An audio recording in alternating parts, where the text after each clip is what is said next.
त्या पोराचं खानदान तुला माहिती नाही. तो पोरगा तुझ्यापेक्षा वयाने कितीतरी मोठा, व्यसन करणारा, दारू पिणारा, तो नालायक हरामखोर कुत्रा एखादी कॅडबरी काय तुला देतो, एखादा 200 रुपयाचा ड्रेस काय तुला आणून देतो, तुझ्या मोबाईलवर ते बॅलन्स काय मारतो, आणि त्यासाठी हरामखोरानं.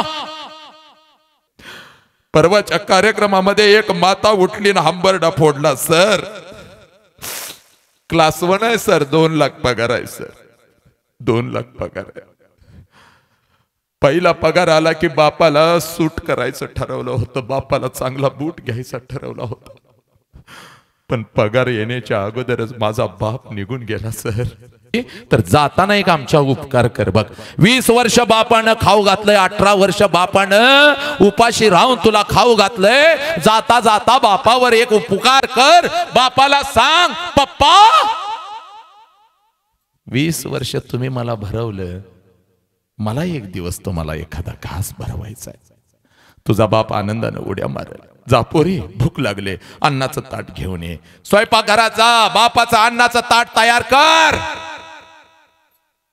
पण त्या ताटात चोरून विष घाल पोरी, विष घाल. विषानं भरलेलं ते ताट बापापर्यंत घेऊन ये. तुझ्या हातानं तो विषाचा घास बापाला चार. तुझा बाप डोळ्या देखत मरू दे, तुझा बाप टाचा घासून तुझ्या डोळ्या देखत मरू दे, समाज त्याला जाळू दे, त्याची राख एकदाची तुझ्या डोळ्यानं बघ, आणि मग पोरी, मग त्या हरामखोरा बरोबर पळून जा पोरी. रात्रीच्या अंधारात तुझा बाप एकटा झोरत असतो, कारण बापाला कळतं काही दिवसातच माझी पोरगी आता मला कायमची सोडून निघून जाणार आहे, काही दिवसातच माझी पोरगी आता मला कायमची सोडून निघून जाणार आहे. तुझा बाप रात्रीच्या अंधारात झोरत असतो. काही दिवसात लग्नपत्रिका येते बघ, ती लग्नपत्रिकेची डिझाईन सुद्धा तूच निवडलेली असतेस बघ. बापाला सांगतेस बाप्पा ही नको, ही घ्या, ही नको, ही घ्या, आणि तुझा बाप त्या क्षणाक्षणाला मरत असतो, त्या क्षणाक्षणाला रडत असतो. कारण ती लग्नपत्रिका त्याला ओरडून सांगत असते, या तारखेला, या क्षणाला तुझी पोरगी तुला कायमची सोडून निघून जाणार आहे. पोरे, तुझा बाप तुझ्या चेहऱ्यासमोर, तुझ्या समोर हसत असतो, पण भिंतीच्या आडाला जाऊन ढाळा रडत असतो. लग्नपत्रिका द्यायला पाहुण्यांच्याकडे जातो बघ, हसत लग्नपत्रिका देत असतो. यायचं माझ्या पोरगीच्या लग्नाला यायचं, सकुटुंब सपरिवार यायचं. 2 दिवस अगोदरच यायचं, सगळ्यांनी या. पोरे, तुझी लग्नपत्रिका हसत देत असतो बघ, आणि जसा पाठमोरा होतो हंबरडा फोडत घरापर्यंत येतो, कारण लग्नपत्रिकेवरची तारीख त्याला सांगत असते, या तारखेला तुझी पोरगी तुला कायमची सोडून निघून जाणार आहे. शाळेमध्ये डबा घेऊन येतो किंवा कॉलेजची फी भरतो, तेव्हा बापाला बघायचं नाही. कधी तर रात्रीचं उठायचं आणि जिथं बाप झोपलाय तिथं जायचं, आणि रात्रीच्या 2 वाजता त्या अंधारात बापाला बघायचं. बापाच्या अंगावरचं बनियन आणि अंडरवेअर 4 ठिकाणी फाटलेली असते, पण तुमच्या अंगावर ब्रँडेड कपडा चढवतो, त्याचं नाव बाप आहे पोरीनो.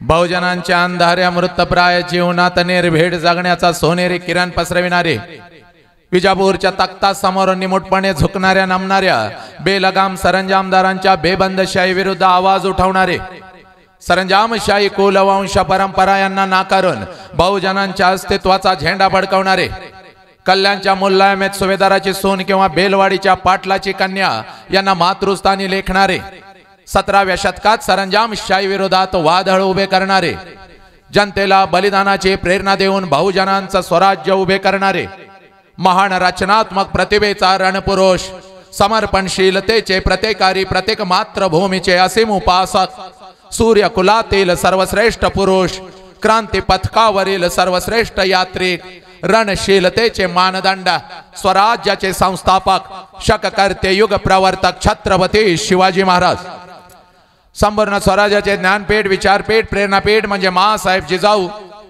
स्वराज्याचे स्वप्न पाहून ते छत्रपती शिवाजी महाराजांच्या मनावरती कोरणारे आमचे आबासाहेब म्हणजे शहाजीराजे भोसले, बुद्धिमान पराक्रमी अभ्यासो जिज्ञासो चारित्र्य संपन्न आणि छत्रपती शिवाजी महाराज यांनी तयार केलेले शिवराज्य शिवनीती आणि शिवधर्माच्या रक्षणासाठी अखेरपर्यंत लढणारे आमचे शंभूराजे, शिक्षणाचे ज्ञानगंगा जनसामान्यांच्या घरापर्यंत गोरगरिबांच्या हृदयापर्यंत पोहोचवणारे आमचे महात्मा ज्योतिराव फुले क्रांतिज्योती सावित्रीबाई, कमवानी शिका कमवानी शिका हा महामंत्र मुलांच्या मनामध्ये रुजवून त्यांच्यातला माणूस जागे करणारे आमचे कर्मवीर भाऊराव पाटील, मौमेना होणे आम्ही विष्णुदास, मौमेना होणे आम्ही विष्णुदास, कठीण वज्रास भेदो ऐसे, भले तर देऊ कासेची लंगोटी, नाटाळाचे माते हनुकाठी, हा क्रांतिकारक विचार संपूर्ण विश्वाला देणारे जगद्गुरु संत तुकोबाराया हातामध्ये झाडू घेऊन स्वच्छतेचा महामंत्र देत माणसांचे अंतर्मने स्वच्छ करणारे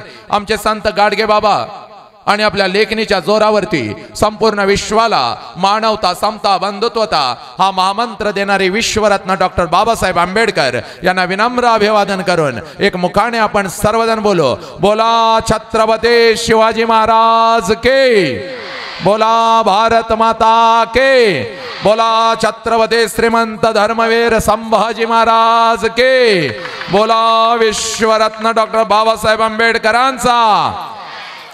चला, व्याख्यानाची सुरुवात अतिशय सुंदर झालेली आहे, पण हा जय जयकार आपल्या मुखातून आला, हा जय जयकार आपल्या अंतरंगापासून आला नाही, बेंबीच्या देठापासून आला नाही, आणि म्हणून सुरुवातीला मी सगळ्यांना सांगू इच्छितो, जय जयकार बेंबीच्या देठापासून का आला पाहिजे याला कारण आहे। इकडे घ्या, कृतज्ञता लक्षात ठेवा, कृतज्ञता काय असते आज तुमच्या काळजावरती पेरतो। कृतज्ञतेचा अर्थ आहे ज्या ज्या लोकांनी आमच्यासाठी काहीतरी केलं त्या लोकांच्यासाठी आम्ही काय केलं, ज्या आईने मला जन्म दिला त्या आईसाठी मी काय केलं, ज्या बापाने मला जन्म दिला त्या बापासाठी मी काय केलं, ज्या मातीमध्ये मी वाढलो, ज्या मातीने माझ्यावरती संस्कार केले त्या मातीसाठी मी काय केलं, आणि ज्या राष्ट्राचं नाव सर्वप्रथम मी माझ्या मुखावरती घेतो त्या राष्ट्रासाठी मी काय केलं। मी सुरुवातीला नाव घेतलं छत्रपती शिवाजी राजांचं, मी नाव घेतलं माझ्या आऊ जिजाऊचं, मी नाव घेतलं माझ्या गाडगे बाबांचं, मी नाव घेतलं विश्वरत्नांचं, माझ्या तुकोबा रायांचं। लक्षात घ्या, बुद्धांच्या पासून गाडगे बाबांच्या पर्यंत ज्या ज्या महामानवांनी, क्रांतिकारकांनी, समाज सुधारकांनी तुमच्या आमच्यासाठी रक्ताचा आणि विचारांचा अभिषेक या मातीमध्ये घातला, त्यांचे नाव मी घेत असताना लक्षात घ्या आमच्या अंगामधलं रक्त उसळलं पाहिजे, कारण या क्रांतिकारकांनी, या महात्म्यांनी, या समाज सुधारकांनी फक्त आपला स्वतःचा चार भिंतीचा संसार केला नाही तर अखंड राष्ट्राचा संसार केला, म्हणून तुम्ही आम्ही इथं ताट मानानं बसलेलो आहोत। लक्षात घ्या, आज तुमची आमची मान ताट आहे, कारण या महामानवांनी, या क्रांतिकारकांनी, या समाज सुधारकांनी या मातीमध्ये रक्ताचा आणि विचारांचा अभिषेक घातलाय। मग यांचं नाव आमच्या कानावरती आल्यानंतर रक्त उसळलं पाहिजे। काल प्राण प्रतिष्ठापना झाली, अखंड देशाने दिवाळी साजरी केली। लक्षात घ्या, का? कारण आम्हाला राष्ट्राचा अभिमान आहे।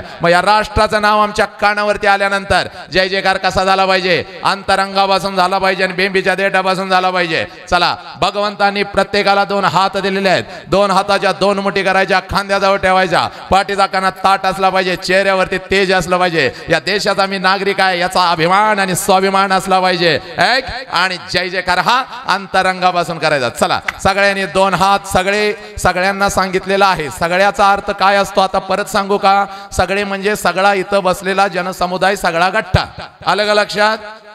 वर बसलेले हात वर करा, का तांदूळ टाकाय आलाय माझ्यावर, मंडप आहे?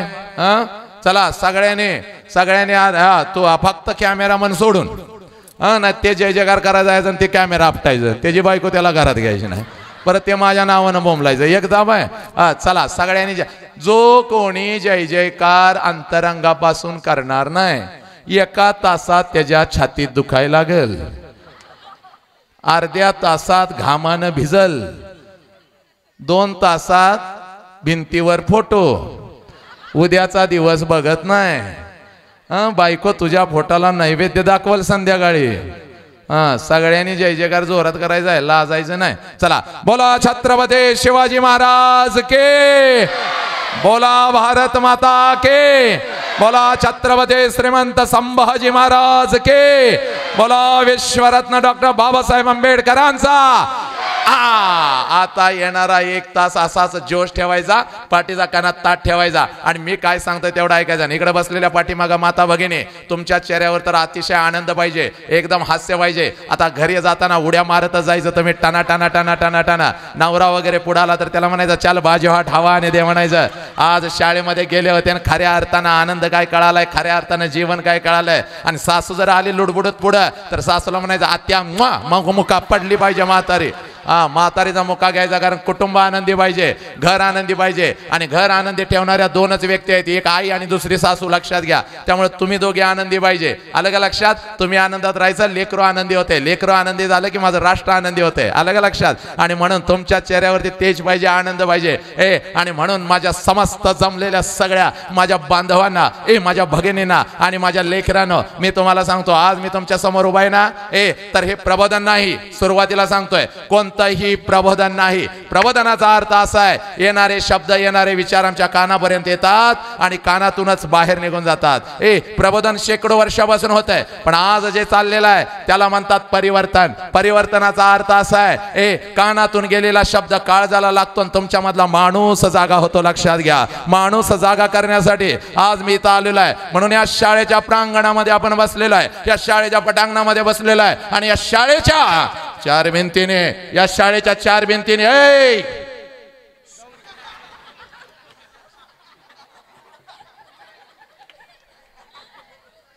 तुमचं चालू दे, मग मी बसू का जरा अर्धा तास? कोण काय कुठं आहे जाऊ दे तिकडं, मला मागं बसून डिस्टर्ब करू नका. दंगा तर अजिबात करायचं नाही.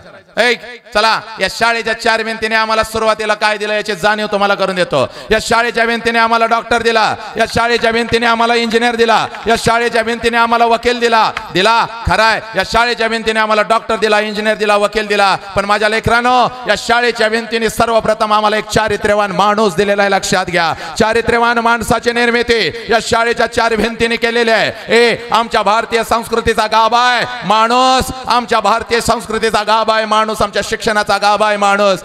कोलाहलात साऱ्या माणूस शोधतो मी, गर्दीत माणसांच्या माणूस शोधतो मी. जवळजवळ 130-136 करोडची गर्दी या राष्ट्रामध्ये झालेली आहे, पण बोटावर मोजण्या इतपतच माणसं आज जिवंत आहेत. आम्ही जन्माला येतो माणूस म्हणून, पण आम्ही शेवटपर्यंत, शेवटच्या श्वासापर्यंत माणूस म्हणून राहतो का, याची जाणीव या 21व्या शतकामध्ये तुम्हाला करून द्यायला आलो माझ्या लेकीनो. आणि म्हणून सांगतोय बघ, माझ्या लेकी, काळजापासून अंतरंगापासून आज प्रत्येक विचार आतमध्ये रुजवायचा आहे. या विचाराचं एक बीज तुझ्या अंतरंगामध्ये आज मी सोडून जाणार आहे. त्याचा वटवृक्ष तयार झाला पाहिजे, संस्काराचा वटवृक्ष तयार झाला पाहिजे. आणि म्हणून मला अतिशय आनंद होत आहे. पाठीमागं 1ली, 2री, 3री, 4थी जी लेकरं बसलेले आहेत, त्यामुळे मला अतिशय आनंद आहे. समोर एकही लेकरू लहान नाही, कारण 10-10 हजार कॉलेजची लेकरं अशी मुठीमध्ये मी ठेवू शकतो, पण लहान लेकरांच्या समोर माझे हात पाय लटलटतात. कधी काय करल सांगता येत नाही. जुन्नरला परवा माझा कार्यक्रम होता, 3000 कॉलेजची लेकरं होते, 11वी 12वी FY TY. खुर्ची टाकून मध्ये असा उभा होतो, जोर जोरात सांगत होतो, तर पहिलीचं एक पोरग पाठीमागं कुठं येऊन बसलं होतं मला माहित नव्हतं.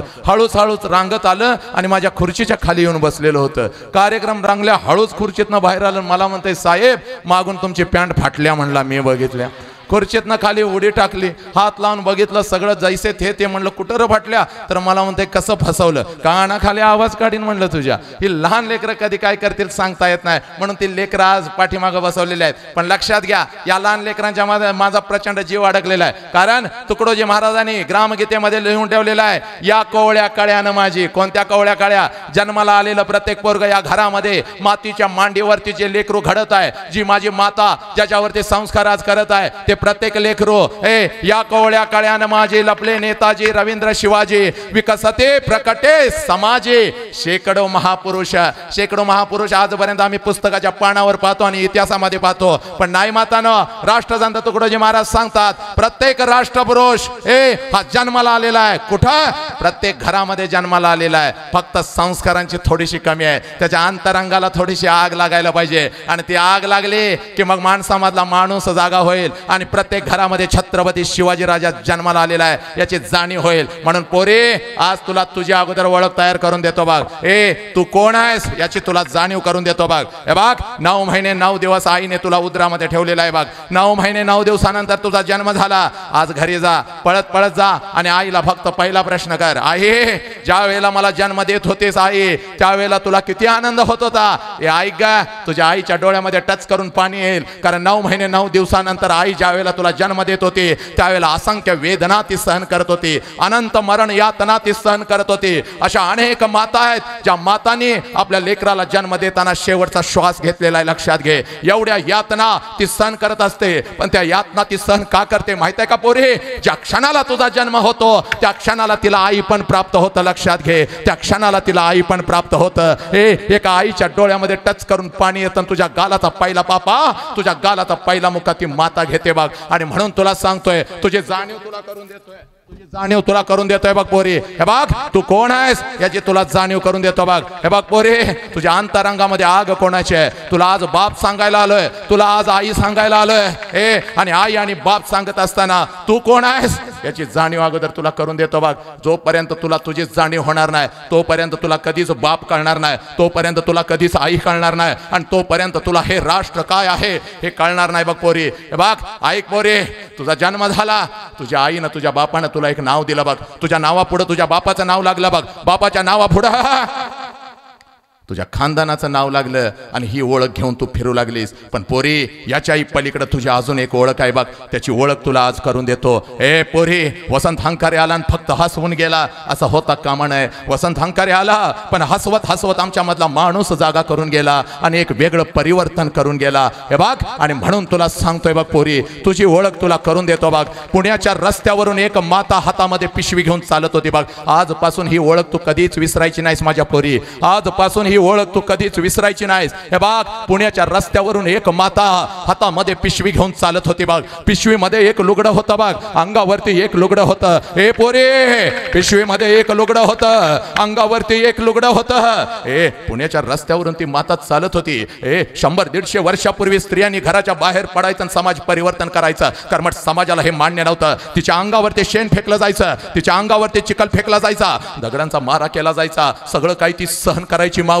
हो, जेवढ्या वेदना शरीराला होत होत्या कितीतरी पटीनं तेवढ्याच वेदना तिच्या मनाला होत होत्या. सगळं काही सहन करत ती एका पडक्या वाड्यामध्ये जायची, पडक्या वाड्यामध्ये जायची.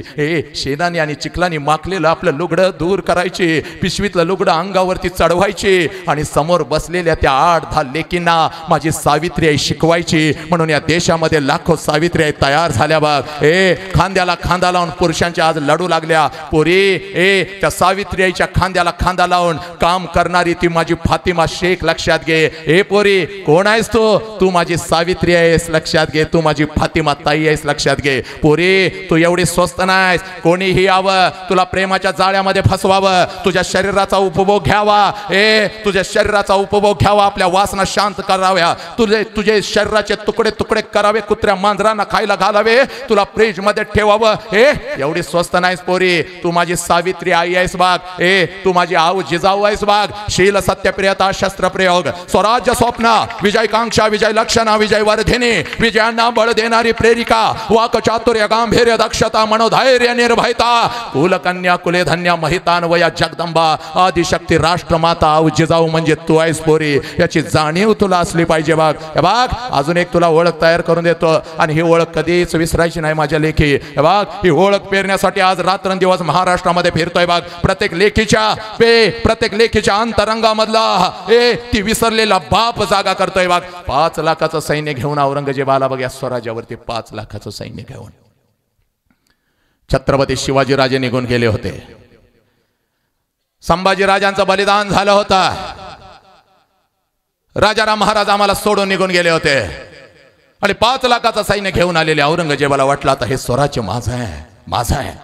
पण पोरी, पोरी, एक रणचंडिका उठली, हातामध्ये तलवार घेतली, घोड्यावरती स्वार झाली आणि 5 लाखाचं सैन्य घेऊन आलेल्या औरंगजेबाला शेवटचा श्वास याच मातीत जिनं घ्यायला लावला. तिचं नाव तारा राणी आहे आणि ती तारा राणी म्हणजे तू आहेस पोरी, ती तारा राणी म्हणजे तू आहेस. आणि आता तुला शेवटचं सांगतो बघ, तू कोण आहेस? हे बघ, तुझा बाप म्हणजे एक वाघ आहे. आजपासून तू कधीच विसरू नको मोरी.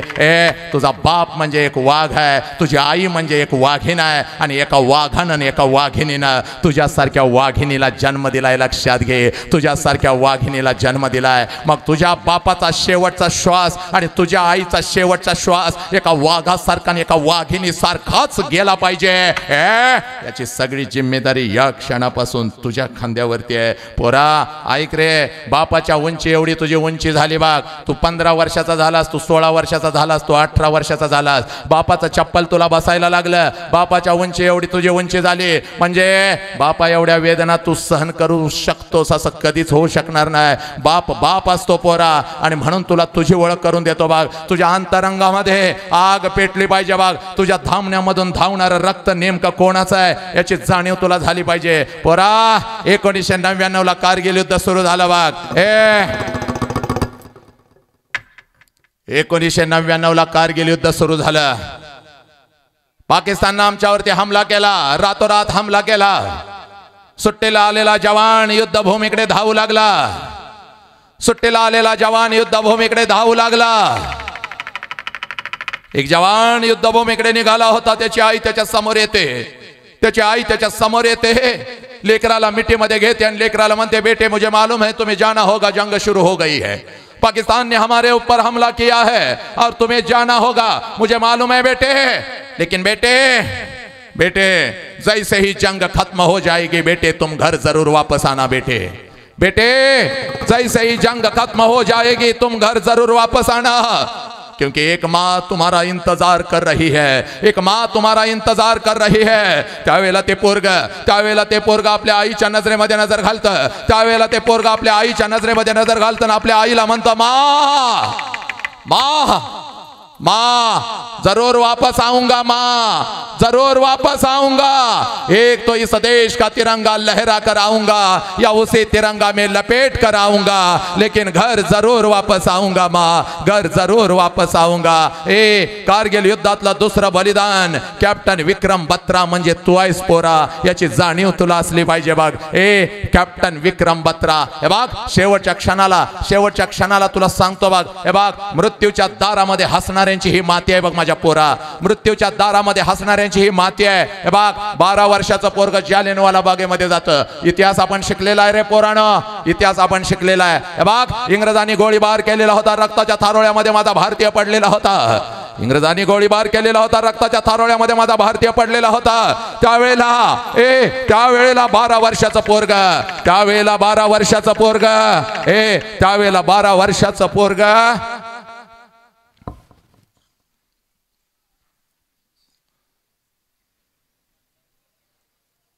इकडे या ग, उठा तिथनं, चला लवकर इकडे या. कशासाठी लेट आलाय का तुम्ही? हा, कळत नाही का तुम्हाला? चल लवकर इकडे बस. वेळ काळ काय कळतो का नाही तुम्हाला?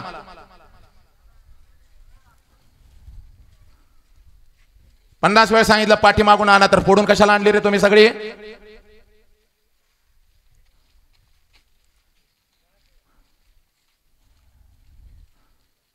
चल इकडे जा, अर्धी इकडे उन्हात बसा. तिथनं इकडे या, इकडे बाजूला. चल इकडे. कसं बसायचं शिकवू का तुम्हाला अजून?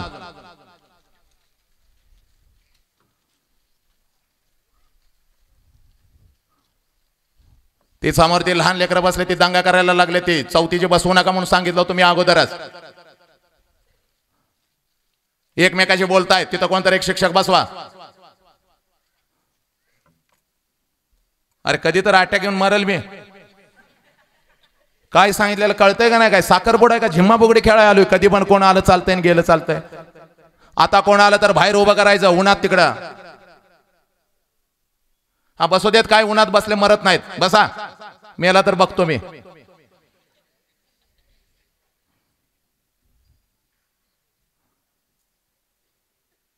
अरे रक्त आटत असतं, तुम्हाला माहिती नाही.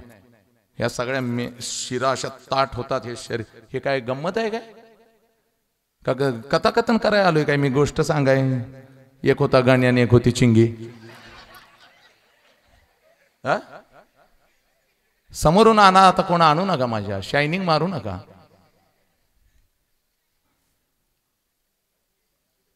आलं बोंब आलं का? आता तो एक चांगला आहे म्हणून बरं आहे. साऊंड साठी टाळ्या वाजवा.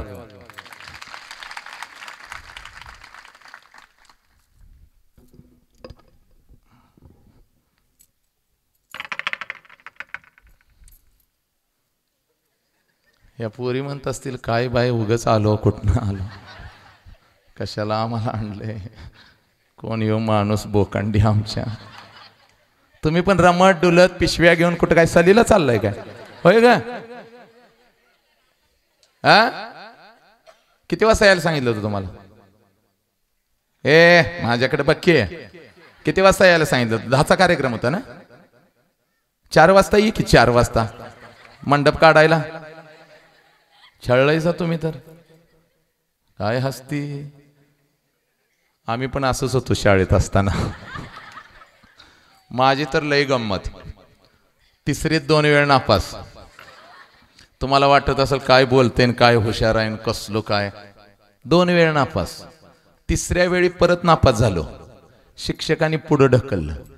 म्हणले ह्याला आता जर नापास केला तर गावाला असं वाटेल आपल्यालाच काही येत नाही, म्हणून मला पुढे ढकललं. कसं तर 6वीत आलो. 6वीत आलो, पण पहिला बेंच कधीच सोडला नाही आपण. पहिल्या बेंचवर चेहरा असा की सगळी पुस्तकं कोळून पिलेला विद्वान मी एकटाच या जगात आहे. आत्मविश्वास असा की कुठला पण प्रश्न विचारा त्याचं उत्तर या वसंताकडे असणार, असा चेहरा करून पहिल्या बेंचवर. माझे वर्ग शिक्षक होते ढोले सर. वर्गात आले मला बघितलं की असे करायचे, वशा कधी तर माग बसत जा, तुला बघितलं की दिवसभर काय शिकवायचं हेच विसरून जातोय मी, असा माझा चेहरा. मी ढोले सरांना सांगायचं सर जीव गेला तर चालेल, पहिला बेंच आपण कधीच सोडणार नाही. एकदम आत्मविश्वास. मग आम्हाला घटक चाचणी असायची. घटक चाचणीला प्रश्न उत्तर पेपर सर पळत यायचे. पहिला मला रपाटा घालायचे, आणि खरोखर रपाटा. पहिले रपाटे कसे होते, लय डेंजर होते. आता शिक्षकांचे हात बांधलेत, पोरांना मारायचं नाही, पोरांना काय बोलायचं नाही. आणि कुठल्या शिक्षकांना चुकून जरी हात लावला रडत जाताय घरी लगेच, मम्मी मला मारल्या बघ. मम्मी लगेच फेरेन लावली लावून पर्स घेऊन शाळेत हजर. कोणी मारलं आमच्या लेकराला, कसं मारलं, नवसाचा माझा दिवटा हाय, कोणी मारलं बाई ती तर. त्यामुळे शिक्षक म्हणतात बोंबा बोंब हिच्या नादाला लागाय नको. पण आमच्या वेळेला तसं नव्हतं. एका रपाट्यात चडी वली नाही झाली तर ढोले सर म्हणायचं माग बघ 100% पिवळी. कधी कधी एका रपाट्यात वली पिवळी एकत्रच. तशीच चड्डी धरून घरला जायचो चड्डी बदलायला. एवढं डेंजर पहिल्याचं शिक्षण होतं, म्हणून असा वाघासारखा आवाज आहे आज. का आवाज आहे? माझ्या शिक्षकांच्या मुळे आहे, लक्षात घ्या. वर्गात जर आमच्या सरांनी मारलं गुरुजींनी तर घराकडे सांगत नव्हतो आम्ही. जर बापाला कळालं ह्याला शाळेत मारलंय तर बाप बोलवून घ्यायचा ना म्हणायचा हरामखोर नालायका तू काय तर केलं असेल म्हणूनच गुरुजीने मारले म्हणून बाणी रपाट घालायचा. त्यामुळे घरात सांगत नव्हतो आम्ही. पण आता लय नकर झाल्यात तुमचं. मग मी पहिल्या बेंचवर बसलेला असायचं. ढोले सर मला म्हणायचे वश्या तुझ्यामुळं माझ्या मराठीचा निकाल 100% लागत नाही. उद्या घटक चाचणी आहे आणि जर का तू पेपर कोरा सोडलास मेलास, कुत्र्यागत मारणार. माझ्या डोक्यात एकच विचार, येत तर काहीच नाही आपल्याला, पण पेपर कोरा सोडायचा नाही. डोक्यात तेवढंच माझ्या. दुसऱ्या दिवशी वर्गात बसायचो, पेपर हातात यायचा. तेव्हाचे पेपर कसे होते, प्रश्न त्यात उत्तर पण त्यातच लिहायचं. हातात 20 मार्काचा पेपर आला की माझा आत्मविश्वास असा की कुठला पण ह्यातला प्रश्न असू दे त्याचं उत्तर मला येतंय. खरं तर मला काहीच येत नव्हतं, पण ढोले सर डोळ्यासमोर उभं राहायचं. पेपर जर नाही लिहिला तर मेलं. आणि सरांनी काय सांगितलंय, पेपर कोरा सोडायचा नाही. मग मी काय करायचो, संस्थेच्या वरती जी कोरी जागा असते तिथनं पेपर लिहायला सुरुवात. पेपर कोरा सोडायचा नाही. इकडून निळा निळा पेपर करून सराच्या हातात द्यायचो. 20 पैकी मार्क पडायची मला 2 मार्क कुठं पडायची, जोड्या लावा. इकडं 5 पर्याय, इकडं 5 पर्याय. चुकून अशा रेषा मारायचो, चुकून 2 जोड्या लागायच्या, 2 मार्क. आणि आमच्या वर्गात एक मुलगी होती सुजाता शिंदे नावाची, लय हुशार, एवढी हुशार, तिला 20 पैकी मार्क पडायचे 18. तरी सुद्धा ढोले सर हातात काठी घ्यायचे आणि त्या सुजाताला छडी देत म्हणायचे, काय उपयोग आहे 18 मार्क पडून, 2 मार्काचं कोरं कशाला सोडलेस, त्या वशाचा पेपर बघ, 2 मार्क पडल्यात पण पेपर कसा भरलाय. तेव्हा मला कळालं आयुष्यात मार्क पाहिजेत पण मार्कांच्या पेक्षा आत्मविश्वास पाहिजे. ज्या लेकराकडे आत्मविश्वास त्यानं यशाचा झेंडा गाडला. नाहीतर आता डॉक्टर, इंजिनियर, वकील आणि कलेक्टर आत्महत्या करायला लागलेत, पण 10वीला 3 वेळ नापास झालेलं रांगड पोरग मात्र आत्महत्या करण्यापासून प्रवृत्त करायला लागलं या मातीमध्ये. आणि म्हणून आत्मविश्वास प्रचंड पाहिजे, आत्मप्रतिमा प्रचंड पाहिजे. मला 2 मार्क तर पडत होतं. नंतर ढोले सर सगळ्यांचा पेपर तपासून घेऊन यायचं आणि असाच जानेवारी महिना नुसतं ऊन असं तापलेलं पत्रावरती आमच्या शाळेच्या घामानं आम्ही भिजायचो. सर आलंय स्वेटर घालून, स्वेटर घातलंय, वर मफरेल पण गुंडाळलंय, पेपराचा गट्टा घेऊन आले. सरांच्याकडे बघितलं. मी म्हणलं सर काय आजारी पडलाय काय, तर सर मला म्हणते, वशा तुझा पेपर बरा लेका, तुझा पेपर बरा, निदान तुला 2 मार्क तर पडल्यात. पण त्या सध्याचा पेपर तपासताना जी रात्री मला ताप आणि थंडी आल्या ती अजून काही गेली नाही म्हणला. देसाई डॉक्टरकडे गेलो, देसाई डॉक्टरनं 2 इंजेक्शन केली, एक इकडं केलं, एक इकडं केलं, तरी सुद्धा अजून ताप जाईना. डॉक्टर म्हणला असं बाहेरचं काय खाल्लाय. मी म्हणलं खाऊन काय नाही झालं, सध्याचा पेपर तपासताना मला ताप आलाय. तर सध्यानं पेपरात काय लिहिलंय हे मी देसाई डॉक्टरला सांगितलं. तेव्हापासून देसाई डॉक्टरच आजारी पडलंय म्हणले. सध्यानं एवढं भारी लिहिलं होतं, आजपर्यंत कुठलंच विश्वविद्यापीठ त्याचं विश्लेषण करू शकलं नाही. त्यावेळेला आम्हाला एक वाक्य प्रचार आला होता. वाक्य प्रचाराचा अर्थ सांगून वाक्यात उपयोग करा. वाक्यप्रचार होता रसा तळाला जाणे म्हणजे काय. आता आपल्याला माहित आहे रसा तळाला जाणे म्हणजे अस्तित्व नष्ट होणे, संपणे, मरण पावणे. पण सदानं जे लिहिलं होतं त्याला तोड नव्हती. सदानं लिहिलं होतं रसा तळाला जाणे म्हणजे काय, तर सदा लिहितो रसा तळाला जाणे म्हणजे मटण वरती येणे.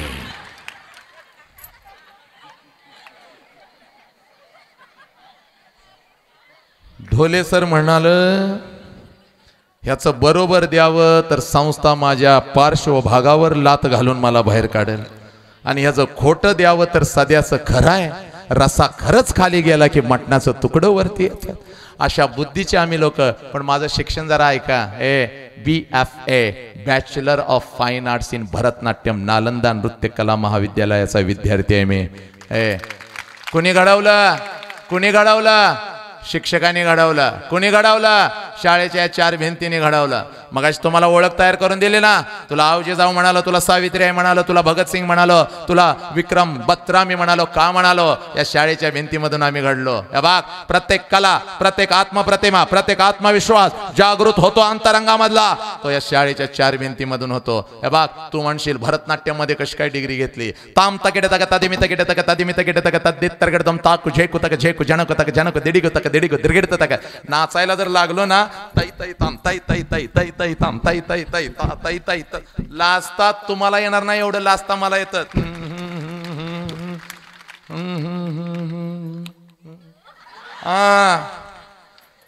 म्हणजे तसा नाही मी. आणि म्हणशीला आयटम भारी आणलाय कुठनं. या शाळेच्या 4 भिंतीने घडवलंय. कंबर जर माझी हालायला लागली तर मातानो लेकीनो तुम्हाला हलवता येणार नाही एवढे. या रावजी तुम्ही बसा भाऊजी. कशी हलत्या. कुणी घडवलं, शाळेच्या 4 भिंतीने घडवलंय. कसं घडवलं 1 मिनिटात सांगतो बघ. हे बघ ऐक, महत्वाचं आहे, थोडा उशीर होतोय होऊ दे पण ऐक. हे बघ 6वीला होतो, थोटे मॅडम पळत आल्या. थोटे मॅडम पळत आल्या आणि मला म्हणाल्या, वशा तुझ्यासाठी आनंदाची बातमी आहे. मी म्हणलं काय मॅडम.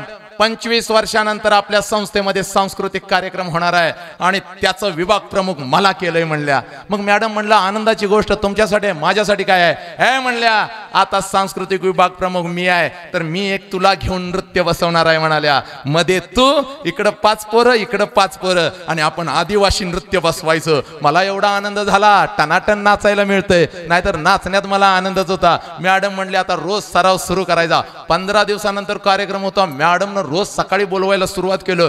आदिवासी नृत्याची प्रॅक्टिस सुरू झाली. मॅडम म्हणायची इकडे उड्या मार, तिकडे उड्या मार. आम्ही उड्या मारायचो. 11 पोरं निवडलेली होती. रोज सकाळी 10ला बोलवायची, 5 वाजता सोडायची. लय भारी वाटायचं. वर्गात बसायचं नाही, काय नाही, अभ्यास नाही, काय नाही, नुसतं जायचं, नाचायचं. एवढं भारी वाटायचं. मी तर 10चा सराव असायचा, 8लाच शाळेत येऊन बसायचो. सगळं झाडून काढून हे असं मस्त मॅडमची वाट बघत. आई मला म्हणायची राहिलाच जा तिकडं, नालाय का. हे गप म्हणलं, आदिवासी मधला मेन आदिवासी मी आहे म्हणलं. आई म्हणले तोंड बघितलं तर काय दिसतं नाही. आहे म्हणलं आदिवासी आहे. सगळ्या गल्लीत मी उड्या मारायचं, मी आदिवासी, मी आदिवासी.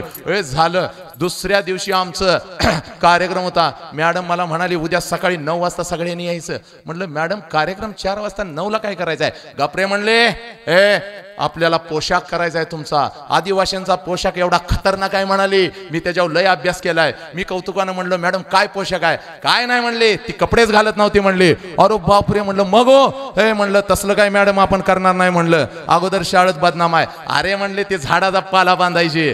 झाडाचा पाला आणलाय म्हणले लिंबाचा शिपायानं तोडून, उद्या आलं की गुंडाळायचा. मी म्हणलं आपण काय लिंबाचा पाला लावणार नाही. मॅडम म्हणली का, लिंबाचा पाला असतोय म्हणलं बारीक, उड्या मारताना कुठं तुटला काय झालं, अगोदर कपडे नाहीत पुन्हा ते घोळ नको म्हणलं. मॅडम म्हणले मग तू काय करतोय. म्हणलं मी पिंपळाचा पाला आणणार म्हणलं, माझा आणणार. गेलो झाडावर चढलो, एवढा पिंपळाचा पाला काढला, सकाळी घेऊन आलो. मॅडम म्हणली चला आता मेकअपला घेतो. हिनं आणली होती कोळशाची एवढी भुकटी पिशवीत भरून. घेतलं, सगळ्याला कपडे काढायला लावली, नुसती खाकी चड्डी रंगवलं, वरनं खालीपर्यंत काळं काळं काळं करून टाकलं. कोण सध्या, कोण तुक्या, कोण गाण्या, कोण युवराजा, काय कोणाला कळना. हसलं की तेवढी दात दिसायची हे करून. परत झालं 11 वाजता म्हणते आता लावा म्हणली पाला. म्हणलं मॅडम 4चा कार्यक्रम, आत्ता पाला कशाला लावायचा. म्हणले लवकर लाव म्हणले, आपल्याला रिस्क घ्यायची नाही म्हणले, कार्यक्रम काय कधी पण सुरू होईल म्हणले, लाव पाला. सगळ्यांनी आपापला पाला लावला. मी पण आपला पिंपळाचा पाला लावला. दुर्दैव माझं एवढं, त्या पिंपळाच्या पाल्यावर एक आळी बसली होती, ती मला माहीतच नव्हती. तिला वाटलं माझा पाय म्हणजे फांदीच आहे म्हणला वाटलं. लागली फिरायला खालनं वरनं, टाना टाना टाना टाना. मी उड्या मारायला लागलो. उड्या मारायला लागल्या. सध्या म्हणलं मी मारू का आळीला. म्हणलं नालाय का, आळी मारता मारता पाला तोडून टाकशील म्हणलं. ग बस. मी कशी तर आळी मारली. 12चा 1 झाला, 1चा 2 झाला, 2 वाजता मला आलं ह्याला लघवीला. म्हणलं आता काय करायचं. कसं तर अर्धा तास कसा तर काढला, नंतर काही सण होईना, लघवीला आलं, जोरात आलं. मग मी खिडकीतनं तोंड बाहेर काढलं. मॅडमला म्हणलं मॅडम इकडे या. मॅडम आली पळत पळत. म्हणली काय झालं रे वशा, गप आत बस की म्हणली, कुठं बाहेर यायला लागलाय, एक तर काळं काळं तोंड आहे, लोक मरतील की बघून तुला. म्हणलं मॅडम इकडं घोळ झालाय. म्हणलं काय, मला आलं ह्याला. म्हणलं गप रे म्हणले, आता कुठं बाहेर निघतोयस, असा ह्याच्यावर कसं तर कंट्रोल कर म्हणले. 4 वाजता कार्यक्रम सुरू झाला की कर स्टेजवर, कुणाला काय कळतंय, घामात भिजलंयच वाटतं या, आणि कर तिथं काय करायचं ते. कसं तर 3:30 पर्यंत कंट्रोल केलं. परत काय कंट्रोलच होईना. साध्या माझ्या जवळ आला, साध्या मला म्हणतोय वश्या इकडे बघ म्हणला, माझ्याकडे एक आयडिया आहे. मी म्हणलं काय आयडिया रे. म्हणला त्या खिडकीकडे बघ की म्हणला. खिडकीकडे, आपल्या खिडकीकडे बघितलं. म्हणला मधला गज हलतोय म्हणला, मग काढतो वडून म्हणला, एवढी जागा होत्या, मधनं जा म्हणला, खाली उडी टाक कर आणि लगेच तुला वर घेतो. मला पण एवढा आनंद झाला. साध्या काढशील का गज. साध्या होता मजबूत, धरला गज, त्यानं हलवला आणि काढला, एवढी जागा झाली. मी पण मान घातली, अर्धा बाहेर गेलो, पाला मागा अडकला. काय करायचं कळना. साध्या म्हणतोय देऊ का ढकलून. अरे ढकलतोयस कुठं म्हणलं, पाला राहील मागन, भोंगळा पडेल मी खाली. ग बस म्हणलं. मग 2-4 पोरांनी ते पाला असा धरला, कोंबडीसारखा केला आणि दिलं ढकलून. पडलो खाली. खाली पडलो तर आमच्या शाळेच्या पाठीमागं बिरोबाचं मंदिर, तिथं 7-8 शेळ्या बसल्या होत्या. त्या शेळ्यांना वाटलं पिंपळाचं झाडच पडलं आपल्यासाठी. पळत पळत आल्या. शेळ्यांना सांगतोय थांबा थांबा मी आहे. त्या कशाचा ऐकत्यात. शेळ्यांना भिवून परत खिडकीतनं येत होतो. मागचा पाला सगळा शेळ्यांनी खाऊन टाकला. मागं सगळं काहीच नाही, पुढं पाला. आत साध्यानं कसतर घेतलं. मागं बघून साध्या म्हणते अरे ह्याचं काय करायचं आता. म्हणलं अरे आता काय करायचं, मॅडम तर येईल. साध्यानं सगळा जरा जरा पाला दुसऱ्याचा लिंबाचा सोडला आणि मागं पॅच मारला. पुढं पिंपळ मागं लिंब. मॅडम म्हणली चला चला चला चला चला म्हणली, लवकर चला, तुमचं नाव आलंय. मॅडम माझ्यावर बघितलं. मॅडम म्हणली वशा हे काय केलायच रे. मॅडम म्हणलं मधला डान्सर आहे की नाही म्हणलं, मेन डान्सर. पुढं नाचताना पिंपळ, वळलो की लिंब दिसला पाहिजे, म्हणून ही आयडिया केल्या. तिला कशाला खरं सांगतोय काय झालंय ना, आणि कुत्र्यागत मार खाल्ला. खायला लागायचा. स्टेजवर करायचं ते तिथंच व्हायचं म्हणलं. कसं तर मॅडमनं नेलं, नाचायला सुरुवात केलं. साहेब असा बसलेला होता खुर्चीत, आता आम्ही कसं बसलोय तसं त्याच्याकडे बघायचो आणि त्याला एटवान दाखवायचो मी, कारण त्याच्यामुळे झालं होतं. नाचताना आता करायचो, नाचायचो जोरात. 10 मिनिटाचं नृत्य होतं, एवढं भारी झालं, एवढं भारी झालं, घामात भिजलो. आणि जसं नृत्य संपलं, साहेब उभा राहिला आणि म्हणला, ती मधी कोण नाचते त्याला तेवढे इकडे घेऊन या. थोटे मॅडम पळत आली, म्हणली काय केलायस का काय साहेबाला? म्हणलं मॅडम तुमच्या समोरच नाचायला लागले, मी कुठं काय केलंय त्याला? म्हणलं अरे त्यानं बोलवले कसं काय मग तुला? मला काय माहिती नाही म्हणलं. भीत गेलो, साहेबाजवळ गेलो. साहेबानं पाठीवरती थाप टाकली आणि त्या काळामध्ये खिशामध्ये हात घातला आणि 5 रुपयांची करकरीत नोट काढली आणि माझ्या हातामध्ये ठेवत साहेब म्हणाला, पोरा एका वेळेला 1000 लोकांना आनंद देण्याची ताकद तुझ्यामध्ये आहे, भविष्यामध्ये लक्षात घे, असंच काहीतरी तू करून दाखवशील. अंतरंगामध्ये एका वेळेला 1000 लोकांना आपण आनंद देऊ शकतो. या शाळेच्या 4 भिंतीमुळे माझ्या बाईंच्यामुळे मला कळालं. आणि 12वी नंतर BFA bachelor of fine arts in भरतनाट्यमची मी डिग्री घेतली, लक्षात घ्या. आणि म्हणून तुम्हाला लेखीनं सांगतोय, मगाशी मी तुम्हाला तुमची ओळख करून देत होतो. का ओळख करून देत होतो? आपण घडतो कसं याची जाणीव झाली पाहिजे. इंग्लिश व्यवस्थित येत नव्हतं, हिंदी मला व्यवस्थित येत नव्हतं, मराठी व्यवस्थित बोलता येत नव्हतं, तरी सुद्धा नालंदामध्ये मी प्रवेश घेतला. पोरीनं नालंदामध्ये प्रवेश घेतल्यानंतर एका महिन्यामध्ये असं वाटायला लागलं की हे सगळं सोडून जावं, कारण आपल्याला इंग्लिश येत नाही. नाट्यशास्त्र इंग्लिशमध्ये, संस्कृत इंग्लिशमध्ये, हिंदी तर मला बोलता येत नव्हतं. Each and every word is in English. काय करावं कळत नव्हतं, एक शब्द सुद्धा इंग्लिशचा बोलता येत नव्हता. 2 महिन्यानंतर ठरवलं हे सगळं सोडायचं, परत गावी जायचं, कुठं तर BA करायचं, कुठं तर एखादी छोटीशी छोटासा काम उद्योग धंदा करायचा आणि कसं तर जगायचं. हॉस्टेल सोडलं, पळून जायला निघालो घराकडे. बॅग हातामध्ये घेतलेली होती. खाली आलो 10 वाजता. प्रत्येक जण विचारू लागला, बाळा कुठं चाललाय? खोटं बोललो सगळ्यांशी. शैक्षणिक ट्रिप चालली म्हणून तिकडे चाललोय अजंठा वेरूळला, पण मनामध्ये होतं सांगलीला जायचं, कारण आपला काय टिगाव लागणार नाही. त्या क्षणाला पोस्टमन म्हणाला रूम नंबर 33. रूम नंबर 33 पत्र आलंय. माझे रूम नंबर 33. कुणाचं आलंय? वसंत हंकारे. हातातली ती पत्र्याची ट्रंक खाली ठेवली. पत्र घेतलं. ते पत्र आजपर्यंत माझ्या जवळ होतं. 2019चा महापूर आला, त्या महापुरामध्ये ते पत्र माझं वाहून गेलं. लक्षात घ्या, पत्र होतं आईचं.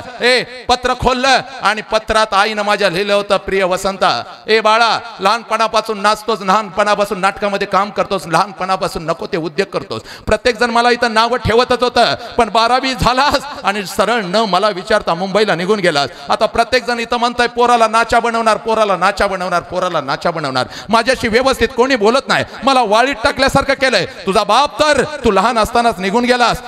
आता मी काय करू? पण बाळा, माझा तुझ्यावरती विश्वास आहे, माझा तुझ्यावरती विश्वास आहे. बाळा, ज्या कामासाठी गेला आहेस ते काम केल्याशिवाय तू परत येऊ नको. माझे डोळे भरलेले होते, आई समोर दिसत होती. बाप गेल्यानंतर आईनं दुसऱ्यांची संडास धुतली, आईनं भांडी कुंडी केली, पण या वसंताला घडवलं हे माझ्या डोळ्यासमोर आलं. पळत पळत पळत पळत ट्रंक उचलली, पळत हॉस्टेलमध्ये गेलो, बॅग टाकली, कनकबाईंच्याकडे गेलो, प्राचार्यांच्याकडे गेलो, हात जोडले, मस्तक त्यांच्या डोक्यावरती ठेवलं आणि कनकबाईंना सांगितलं, कनकबाईन, मला शिकायचं आहे, मला इंग्लिश शिकायचं आहे, मला हिंदी शिकायचं आहे, मला संस्कृत शिकायचं आहे, मला नाट्यशास्त्र शिकायचं आहे, कारण मी माझ्या आईची मान झुकलेली कधीच बघू शकत नाही. मला शिकायचं आहे, मला डिग्री पूर्ण करायची आहे. आणि 98ला मुंबई युनिव्हर्सिटीची BFA bachelor of fine arts in Bharatanatyam ही डिग्री पूर्ण केली. आणि लक्षात घ्या, या विचार मंचावरती प्रवेश केला. विचार मंचावरती प्रवेश केला. म्हणून लेकरानं सांगतोय, तुमच्या काळजामधला बाप तुम्हाला कळाला पाहिजे, तुमच्या काळजामधली आई तुम्हाला कळाली पाहिजे. तुमच्या काळजामधला बाप तुम्हाला कळाला पाहिजे, तुमच्या काळजामधली आई तुम्हाला कळाली पाहिजे. म्हणून जास्त वेळ पोरी तुझा घेत नाही. बघ हे बघ पोरी, 2 मार्क्स कमी पडले तर चालतील. कालच्या व्याख्यानात मी तेच सांगत होतो. बघ, प्रत्येक घरामध्ये डॉक्टर नाही तयार झाला तरी चालेल. बांधवानो, आज ही मी तुम्हाला सांगतोय रे, गावागावात पावलो पावली पानपट्टी आहे. बघ, शहरामध्ये जा, पावलो पावली तुला बिअर बार दिसेल. बघ बघ, नको ते उद्योग सगळीकडे चालतात. बघ, पण जर एखाद्या गावात एखादं वाचनालय शोधायचं असेल तर आम्हाला 10 ठिकाणी विचारावं लागतं. बघ, वाचनालय कुठं आहे, वाचनालय कुठं आहे, वाचनालय कुठं आहे. आज आम्हाला पावलो पावली वाचनालयांची गरज आहे, लक्षात घे. पण ते होत नाही, कारण का? आमच्या मधला माणूस अजून जागा झाला नाही. आम्ही माणूस म्हणून जन्माला आलो, पण आम्ही अजून माणूस म्हणून जगलो नाही. आमचा तिरंगा चंद्रावरती फडकला, पण ज्या आई बापाने आम्हाला जन्म दिला तो आई बाप आज ही वृद्धाश्रमामध्ये खितपत पडलेला आहे. पोरानो, आम्ही काय मिळवलं? आणि म्हणूनच कालच्या व्याख्यानात मी सांगत होतो, प्रत्येक घरात डॉक्टर नाही तयार झाला तरी चालेल, प्रत्येक घरात इंजिनियर नाही तयार झाला तरी चालेल, पण प्रत्येक घरामध्ये चारित्र्यवान माणूस तयार झालाच पाहिजे. लक्षात घ्या, हीच खऱ्या अर्थानं आनंदी जीवनाची जीवनाची गुरु किल्ली आहे. म्हणून पोरी तुला सांगतो बघ, 12वीला आहेस ना, एखादा विषय गेला तरी चालेल. चल हात घालतो बघ मुद्द्याला. 12वीला आहेस ना, एखादा विषय गेला तरी चालेल पोरे. 12वीला आहेस ना, एखादा विषय गेला तरी चालेल पोरी. हे बघ 2 मार्क्स कमी पडले, पळत पळत जा पोरी, पळत पळत जा, बापाजवळ जा आणि बापाला फक्त एवढंच म्हण, पप्पा खूप अभ्यास केला होता पप्पा, पप्पा खूप अभ्यास केला होता पप्पा. विषय गेला माझा. त्यावेळेला तुझा बाप काय करेल तुला एका मिनिटात इथं सांगतो बघ. त्यावेळेला तुझा बाप तुला जवळ घेईल, तुझ्या डोळ्यातले अश्रू पुसेल आणि तुझा बाप तुला म्हणेल, पोरी गेलं एखादं वर्ष तर जाऊ दे, का रडतेस पोरी, पुन्हा अभ्यास कर, पुन्हा परीक्षेला बस. तुझा बाप आहे ना तुझ्या पाठीशी. जोपर्यंत पोरी तू शिकून तुझ्या पायावर उभी होत नाहीस तोपर्यंत हा बाप तुझ्या पाठीशी आहे. मला अजून कर्ज काढावं लागलं तरी चालेल आणि एखादा गुंटा विकावा लागला तरी चालेल, पण मी तुझ्या पाठीशी आहे पोरी, मी तुझ्या पाठीशी आहे. बघ पोरी, घरी जा पोरा आणि सांग बापाला, बघ तुझा बाप हेच नक्की करेल. म्हणून तुला सांगतोय बघ पोरी, बघ एक वेळ 12वीला नापास झालीस तरी चालेल, एक वेळ 10वीला 4 मार्क्स कमी पडले तरी चालतील पोरा. अगदी शेवटचं सांगतो बघ, नाही डॉक्टर झालास तरी चालेल, नाही इंजिनियर झालास तरी चालेल, नाही वकील झालास तरी चालेल पोरा, नाही वकील झालास तरी चालेल, पण आयुष्यात असं कुठलंच काम करू नको पोरी ज्याच्यामुळे तुझ्या बापाला मान खाली घालावी लागेल. हे पोरी, आयुष्यात असं कुठलंच काम करू नको ज्याच्यामुळे तुझ्या बापाला मान खाली घालावी लागेल.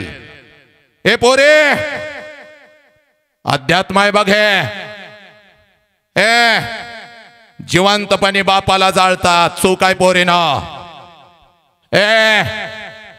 जिवंतपणी बापाला जाळतात, चूक आहे.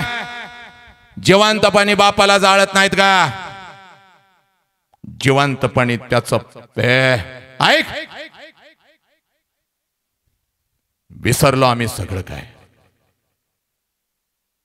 जर तुझ्यामुळे तुझ्या बापाची मान झुकली पोरे,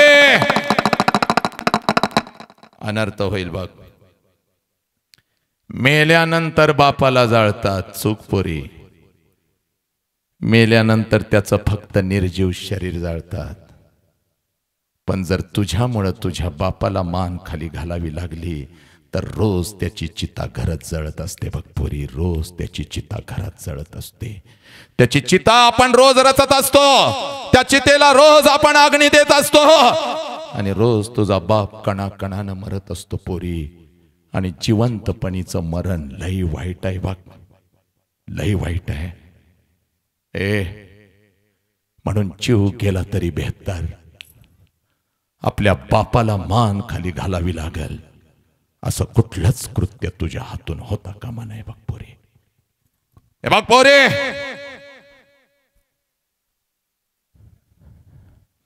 एकाच मिनिटामध्ये सांगतो बघ, जास्त वेळ तुझ्या आयुष्याचा घेणार नाही पोरी. या विज्ञान युगामध्ये आम्ही जन्माला आलो, नशिबवान आहात. या विज्ञान युगामध्ये जन्माला आलो, आमच्या हातामध्ये मोबाईल आला बघ, आमच्या हातामध्ये इंटरनेट आलं बघ, आमच्या हातामध्ये फेसबुक आलं, व्हॉट्सअप आलं, इंस्टाग्राम आला आणि आम्ही सगळं जग मुठीमध्ये घेतलं पोरीनं. आम्ही सगळं जग मुठीमध्ये घेतलं. ऐक, विज्ञान युगामध्ये तुझा जन्म झालेला आहे, आनंद आहे आम्हाला. विज्ञानाचा वापर तुला करताच आला पाहिजे आणि या विज्ञानाच्या युगामध्ये सगळं जग तू मुठीमध्ये घेतलास बघ. साता समुद्रा पलीकडे अमेरिकेमध्ये काय चाललंय तुला एका सेकंदात इथं कळतं बघ. साता समुद्रा पलीकडे अमेरिकेमध्ये काय चाललंय तुला एका सेकंदात इथं कळतं बघ. पोरे, मुंबईमध्ये आज काय चाललंय तुला इथं बसून कळतं बघ. इंटरनेट वरती जातेस बघ, न्यूज सुरू करतेस बघ, हे बघ सगळं काही तू जाणून घेतेस. पोरे, एखादा मित्र कोसो दूर असेल ना, एखादा मित्र तुझा कोसो दूर असेल तर व्हिडिओ कॉल करतेस बघ आणि त्या क्षणाला आपल्या मित्राला समोर बघतेस आणि त्या मित्राशी आपण तासन तास गप्पा मारतो. पोरीनं, सगळं जग आपण मुठीत घेतलं या 21व्या शतकामध्ये. पण काल रात्री माझ्या आईला 102 ताप आला होता आणि तो 102 ताप अंगावर काढत तिनं मला शाळेसाठी कॉलेजसाठी डबा करून दिला. ही आई मात्र आम्ही विसरत चाललेलो आहे पोरीनो, ही आई मात्र आम्ही विसरत चाललेलो आहे. तिच्या अंगामध्ये 102 ताप असतो बाग, तरी सुद्धा सकाळी उठते ती माऊली, तरी सुद्धा सकाळी उठते ती माऊली कारण तिच्या डोळ्यासमोर तू येतेस. आज जर मी माझ्या लेकीला डबा नाही करून दिला तर दिवसभर माझी पोरगी दुसऱ्याच्या डब्याकडे बघत बसल. म्हणून ती माऊली सकाळी उठते तुला शाळेसाठी डबा करून देते.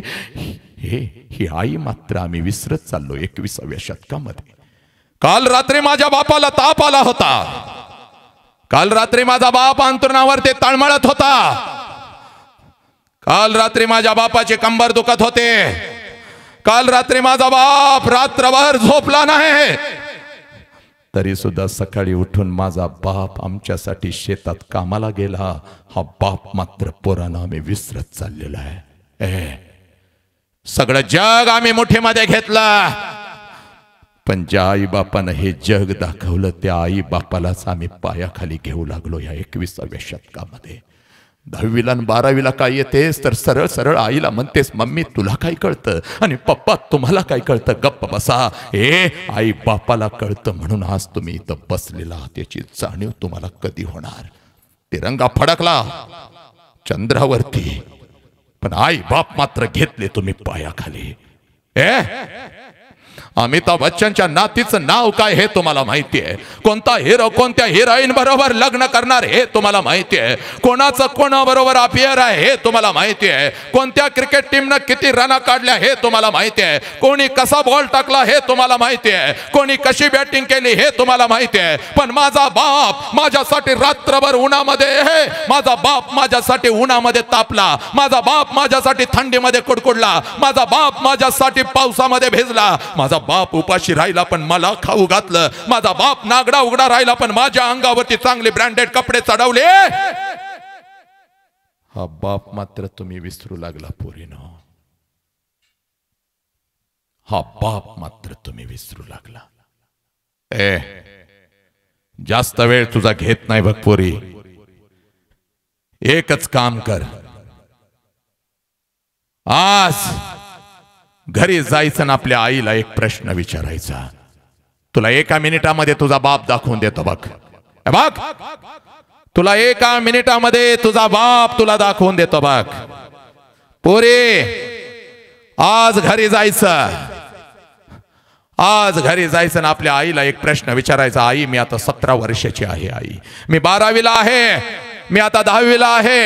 आई मी 17 वर्षाची आहे. आई आणि ज्या वेळेला आई मी 2 वर्षाची होते म्हणजे 15 वर्षापूर्वी आई 15 वर्षापूर्वी आई तू महिन्यातून 4-4 वेळेला तुझ्या माहेरी जात होतीस. आई आपल्या आईला पहिला प्रश्न विचारायचा. कोणत्या पुस्तकामध्ये हा प्रश्न नाही बघ. रोज 2-4 हजार लेकरं म्हणाली तर महिन्याला 1-1.5 लाख लेकरांच्या नजरेमध्ये नजर घालून हा वसंत हंकारे बोलतोय म्हणून आज तुला सांगतोय बघ. बघ जायचं ना आपल्या आईला प्रश्न विचारायचा. आई 15 वर्षापूर्वी महिन्यातून 4 वेळेला तू तुझ्या माहेरी जात होतीस. 15 वर्षापूर्वी महिन्यातून 4 वेळेला तू तुझ्या माहेरी जात होतीस. आई आता वर्षातून एकदा सुद्धा तू जात नाहीस का ग आई? 15 वर्षापूर्वी महिन्यातून 4-4 वेळेला माहेरी जाणारी माझी आई आता वर्षातून एकदा सुद्धा जात नाही. आई 15 वर्षापूर्वी तू तुझ्या आईला भेटायला जात होतीस. तुझ्या बाबांना भेटायला जात होतीस. आई माहेरचं घर तुझं बघायला जात होतीस. तुझ्या भावाला भेटायला तू जात होतीस. आई माझा हात धरून मी 2 वर्षाची असताना मला माझ्या आजी आजोबांना भेटवण्यासाठी घेऊन जात होतीस. माझं आजोळचं घर मला दाखवत होतीस. माझ्या मामाला भेटवण्यासाठी तू मला घेऊन जात होतीस. पण आई आता वर्षातून एकदा सुद्धा जात नाहीस ग का ग आई? आईला एवढा प्रश्न विचारा. तुमची आई तुमच्या गळ्यामध्ये पडून रडायला लागेल. तुझी आई म्हणेल खराय पोरी खराय. 15 वर्षापूर्वी महिन्यातून 4-4 वेळेला मी माझ्या माहेरी जात होते. पण आता वर्षातून एकदा सुद्धा मी माझ्या माहेरी जात नाही ग. कारण 15 वर्षापूर्वी जेव्हा मी माझ्या माहेरी जात होते तेव्हा एसटीतून उतरले की घराकडे अगदी हरणासारखी पळत होते. घर जवळ आलं की हरणासारखी पावलं झपाझप झपाझप झपाझप उचलत माझ्या घराच्या दिशेने धावत होते. आणि घराच्या अगोदर मला माझ्या घराचं अंगण अगोदर दिसत होतं. घराच्या अगोदर मला घराचं अंगण अगोदर दिसत होतं. आणि त्या अंगणामध्ये मला माझ्या बापाचं चप्पल अगोदर दिसत होतं. त्या अंगणामध्ये मला माझ्या बापाचं चप्पल अगोदर दिसत होतं. आणि बापाचं चप्पल बघितलं की मला कळायचं घरामध्ये माझा आबा आहे, घरामध्ये माझा बाप आहे. कारण मी शाळेला कॉलेजला जायची ना, सकाळी 10 वाजता जायची, 5 वाजता परत यायची. जर अंगणामध्ये बापाचं चप्पल असलं तर सरळ सरळ घरात पळत जायची. आबा आबा आबा आबा, तुमचं चप्पल मी बाहेर बघितलं, मला माहिती होतं तुम्ही घरात आहे, मला उद्या शाळेला हे पाहिजे, मला ते पाहिजे. माझा बाप जवळ घ्यायचा आणि म्हणायचा, पोरी सकाळची गेलीस की ग शाळेला, काहीतरी खाऊन दे, तुला जे पाहिजे ते तुला देतो. पण लग्नानंतर मी सासरी आले आणि सासरहून जेव्हा माहेरी जात होते तेव्हा अंगणातलं चप्पल माझ्या बापाचं मला दिसलं की मला कळायचं माझा बाप घरामध्ये आहे, माझा आबा घरामध्ये आहे. मग अंगणातूनच मी हाक द्यायची माझ्या आईला, अंगणातूनच मी हाक द्यायची माझ्या बापाला, माझ्या आईला, आबा आबा. ही हाक माझ्या बापाच्या कानावर जातात. जेवणाच्या ताटावर बसलेला माझा आबा पळत पळत बाहेर यायचा, पळत पळत बाहेर यायचा, माझ्या हातातल्या पिशव्या घ्यायचा आणि मला म्हणायचा, पोरी न सांगताच आलीस की ग, ए पोरी न सांगताच आलीस की ग, काय हवं का तुला, काय झालं, काही त्रास आहे का तुला, कोण काय बोललं का तुला. त्यावेळेला मी माझ्या बापाला सांगायची, नाही आबा, तुमची आठवण आली, आईची आठवण आली म्हणून तुम्हाला भेटायला आले. माझा आबा माझ्या हातातल्या पिशव्या घेत अंगणातूनच माझ्या आईला हाक द्यायचा, अगं ऐकलीस का ग, आपली पोर आले की ग. माझी आई पण जेवणाच्या ताटावरून उठायची, पळत पळत पळत पळत अंगणात यायची. हातामध्ये एक तांब्या, दुसऱ्या हातामध्ये भाकरीचा तुकडा असायचा माझ्या आईच्या. तांब्यामध्ये भाकरीचा तुकडा बुडवत माझ्यावरून ओवाळायची, इकडे इकडे टाकून द्यायची आणि आपली आटी बोट माझ्या गालावरून फिरवत कडा कडा कडा कडा आपल्या कपाळावर मोडायची. मला म्हणायची, पोरी चल की ग घरात. आता जेव्हा मी माझ्या माहेरी जाते, घर तेच आहे, अंगण ही तेच आहे, पण त्या अंगणामध्ये मला माझ्या बापाचं चप्पल दिसत नाही पोरी. त्या अंगणामध्ये मला माझ्या बापाचं चप्पल दिसत नाही. आणि जरी हाक दिली अंगणातून आबा, तर घरातून माझा बाप बाहेर पळत येत नाही आणि माझ्या हातातल्या पिशव्या घेत नाही आणि माझ्या आईला हाक देत नाही, अगं ऐकलंस का, पोर आले की आपली. 2 पावलं उचलून घरात प्रवेश केला की भिंतीवरती मला माझ्या बापाचा फोटो दिसतो आणि काळीज माझं चर्र करत. बाप जिवंत असताना बापाला एखादं नवीन चप्पल घेऊन आले असते तर किती बरं झालं असतं. बाप जिवंत असताना बापाला एखादा नवीन शर्ट घेऊन आले असते तर किती बरं झालं असतं. बाप जिवंत असताना बापाला एखादा घास भरवला असता तर किती बरं झालं असतं. आज पंचपक्वानाचा नैवेद्य अखंड गावाला मी घालू शकते, पण एखादा घास बापाच्या फोटो जवळ धरला तर फोटोतून माझा बाप बाहेर नाही येणार. आणि पोरी कशी आहेस ग, नाही बोलणार. परवाच्या कार्यक्रमामध्ये एक माता उठली ना हंबरडा फोडला, सर क्लास 1 आहे सर, 2 लाख पगार आहे सर, 2 लाख पगार आहे. पहिला पगार आला की बापाला सूट करायचं ठरवलं होतं, बापाला चांगला बूट घ्यायचा ठरवला होता, पण पगार येण्याच्या अगोदरच माझा बाप निघून गेला सर. आज 2 लाख पगार आहे सर, कुठल्या बापाला सूट घेऊ आणि कुठल्या बापाला बूट घालू. हे आला श्वास गेला श्वास, जीवा तुझर तंतर, जगन मरण एका श्वासाचं अंतर. पुरी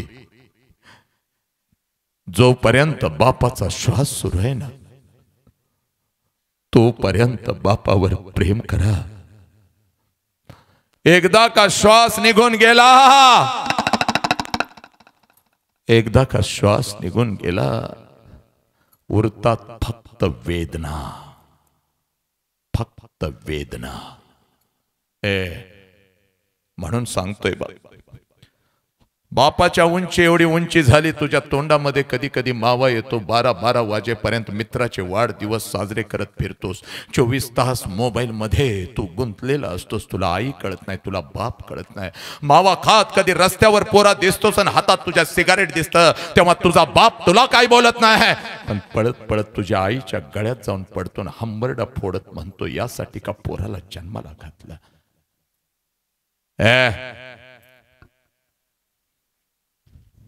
एकच सांगतोय बा पोरी तुला,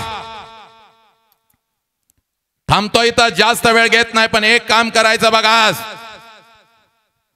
आज इथून पळत पळत घरी जायचं. ए पोरा, 18 वय आहे ना तुझं, 20 वय आहे ना तुझं, आज सांगतो तेवढं करायचं ना. अखंड महाराष्ट्राला मी हे सांगतोय. पोरे, आज पळत पळत घरी जायचं आणि घरी गेल्यानंतर आईला काही बोलायचं नाही. मम्मी मला भूक लागली का, मला हे खायला देन, मला ते खायला देन, मला जास्त अभ्यास आहे. नाही, आज अभ्यास बंद. आज मी जो अभ्यास देतो तेवढा अभ्यास करायचा. आज घरी पळत पळत जायचं, पळत घरी जायचं, दप्तर बाजूला ठेवायचं आणि फक्त बापाची वाट बघत बसायचं. तुझा बाप 1,00,000% कामाला गेलाय बघ तुझ्यासाठी. संध्याकाळी 7 वाजता बाप घरी परत आला पोरी की पळत पळत बापाजवळ जायचं आणि बापाला एक कडकडून मिठी अगोदर मारायची. पोरीनं दुसरं काही करायचं नाही. आजचा एवढाच अभ्यास कर. बापाला कडकडून मिठी मारायची आणि ज्या क्षणाला बापाला कडकडून मिठी मारशील त्या क्षणाला तुझा बाप म्हणेल, पोरी काय झालं का, शाळेत कोण काय बोललं का तुला, कोणते शिक्षक तुला रागवले का, तुला काय हवं का. तेव्हा बापाला फक्त एवढंच सांग, पप्पा काही नाही झालं पप्पा. मी जेव्हा 2 वर्षाची होते तेव्हा रोज तुम्हाला मिठी मारत होते पप्पा, कारण तेव्हा मला माझा बाप कळत होता. मी आता मोठी झाले ना पप्पा, तुम्ही मला रागवता, तुम्ही मला बंधनात ठेवता, म्हणून मला तुम्ही आवडत नव्हता पप्पा. मी तुमचा तिरस्कार करत होते पप्पा. पप्पा पण आज कॉलेजमध्ये पुन्हा एकदा मला नव्याने बाप कळाला पप्पा, म्हणून मी तुम्हाला मिठी मारते पप्पा, म्हणून मी तुम्हाला मिठी मारते. पोरी, फक्त बापाला मिठी मार, तुझा बाप हंबरडा फोडून रडेल बघ पोरी. ए पोरा, जास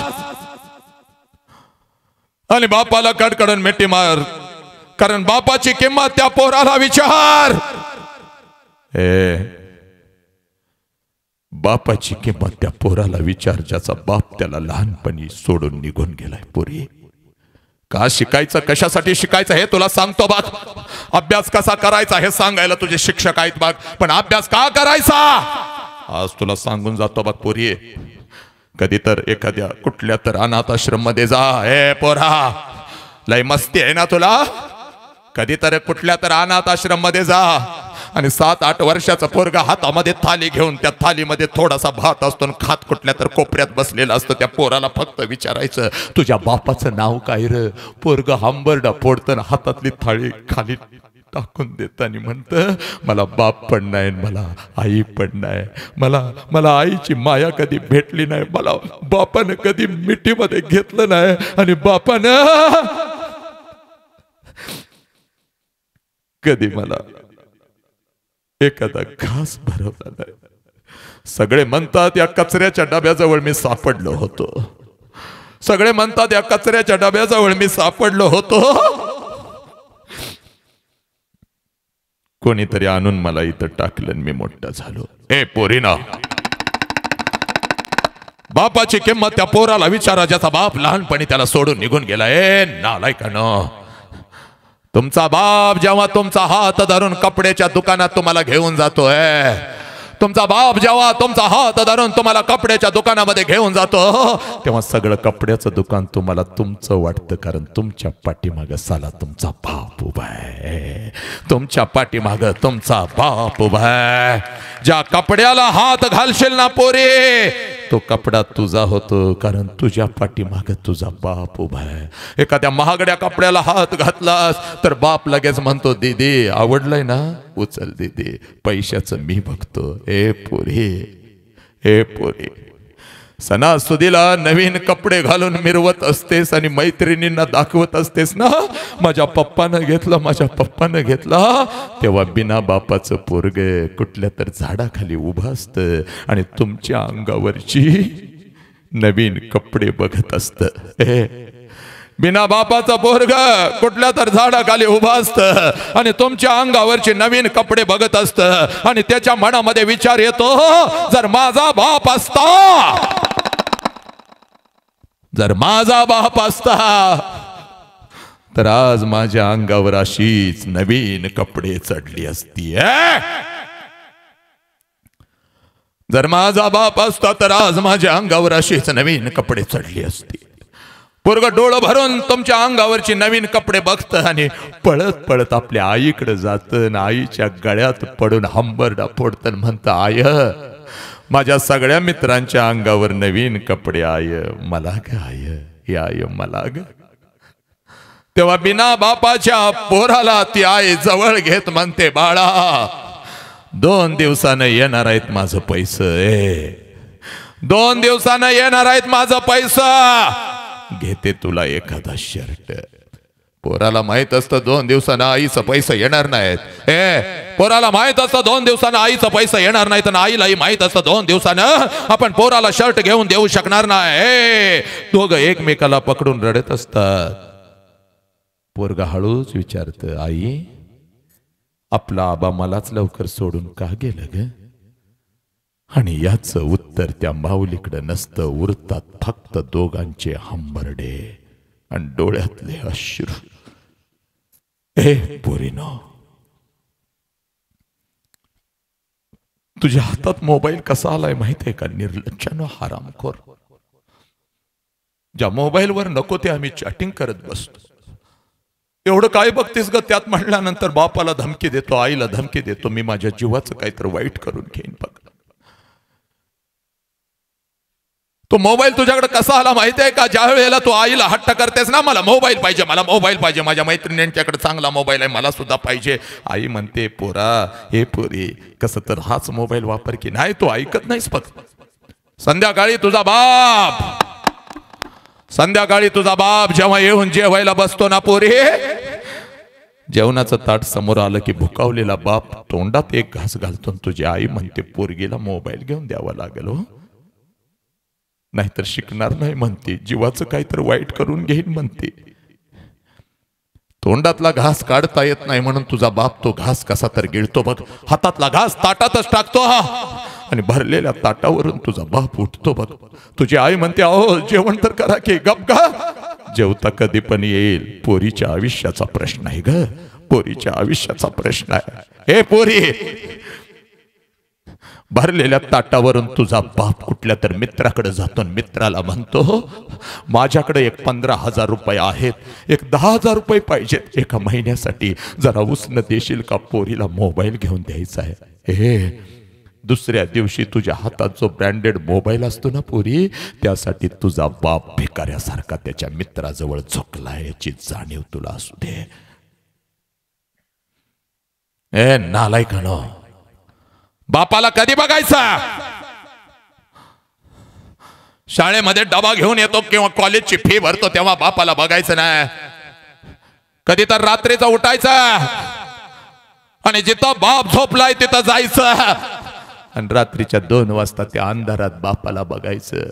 बापाच्या अंगावरचं बनियन आणि अंडरवेअर 4 ठिकाणी फाटलेली असते, पण तुमच्या अंगावर ब्रँडेड कपडा चढवतो, त्याचं नाव बाप आहे पोरीनो, त्याचं नाव बाप आहे. अशा बापाला तुम्ही मान खाली घालायला लावणार आहात का? अशा बापाच्या तोंडावर तुम्ही थुंकून निघून जाणार आहात का? पोरे, इंग्लंड मधला अभ्यासक्रम बाबासाहेबांनी 8 वर्षाचा फक्त 2 वर्षामध्ये पूर्ण केला. 2 वर्षामध्ये 8 वर्षाचा अभ्यासक्रम 2 वर्षामध्ये पूर्ण केला. आणि बाबासाहेब सांगतात, मी 2 वर्षामध्ये पूर्ण का केला?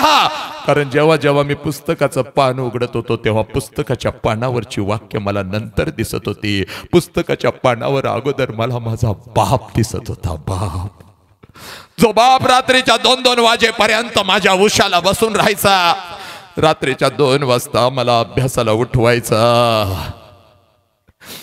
आणि माझ्या पायाजवळ झोपी जायचा तो बाप मला दिसत होता।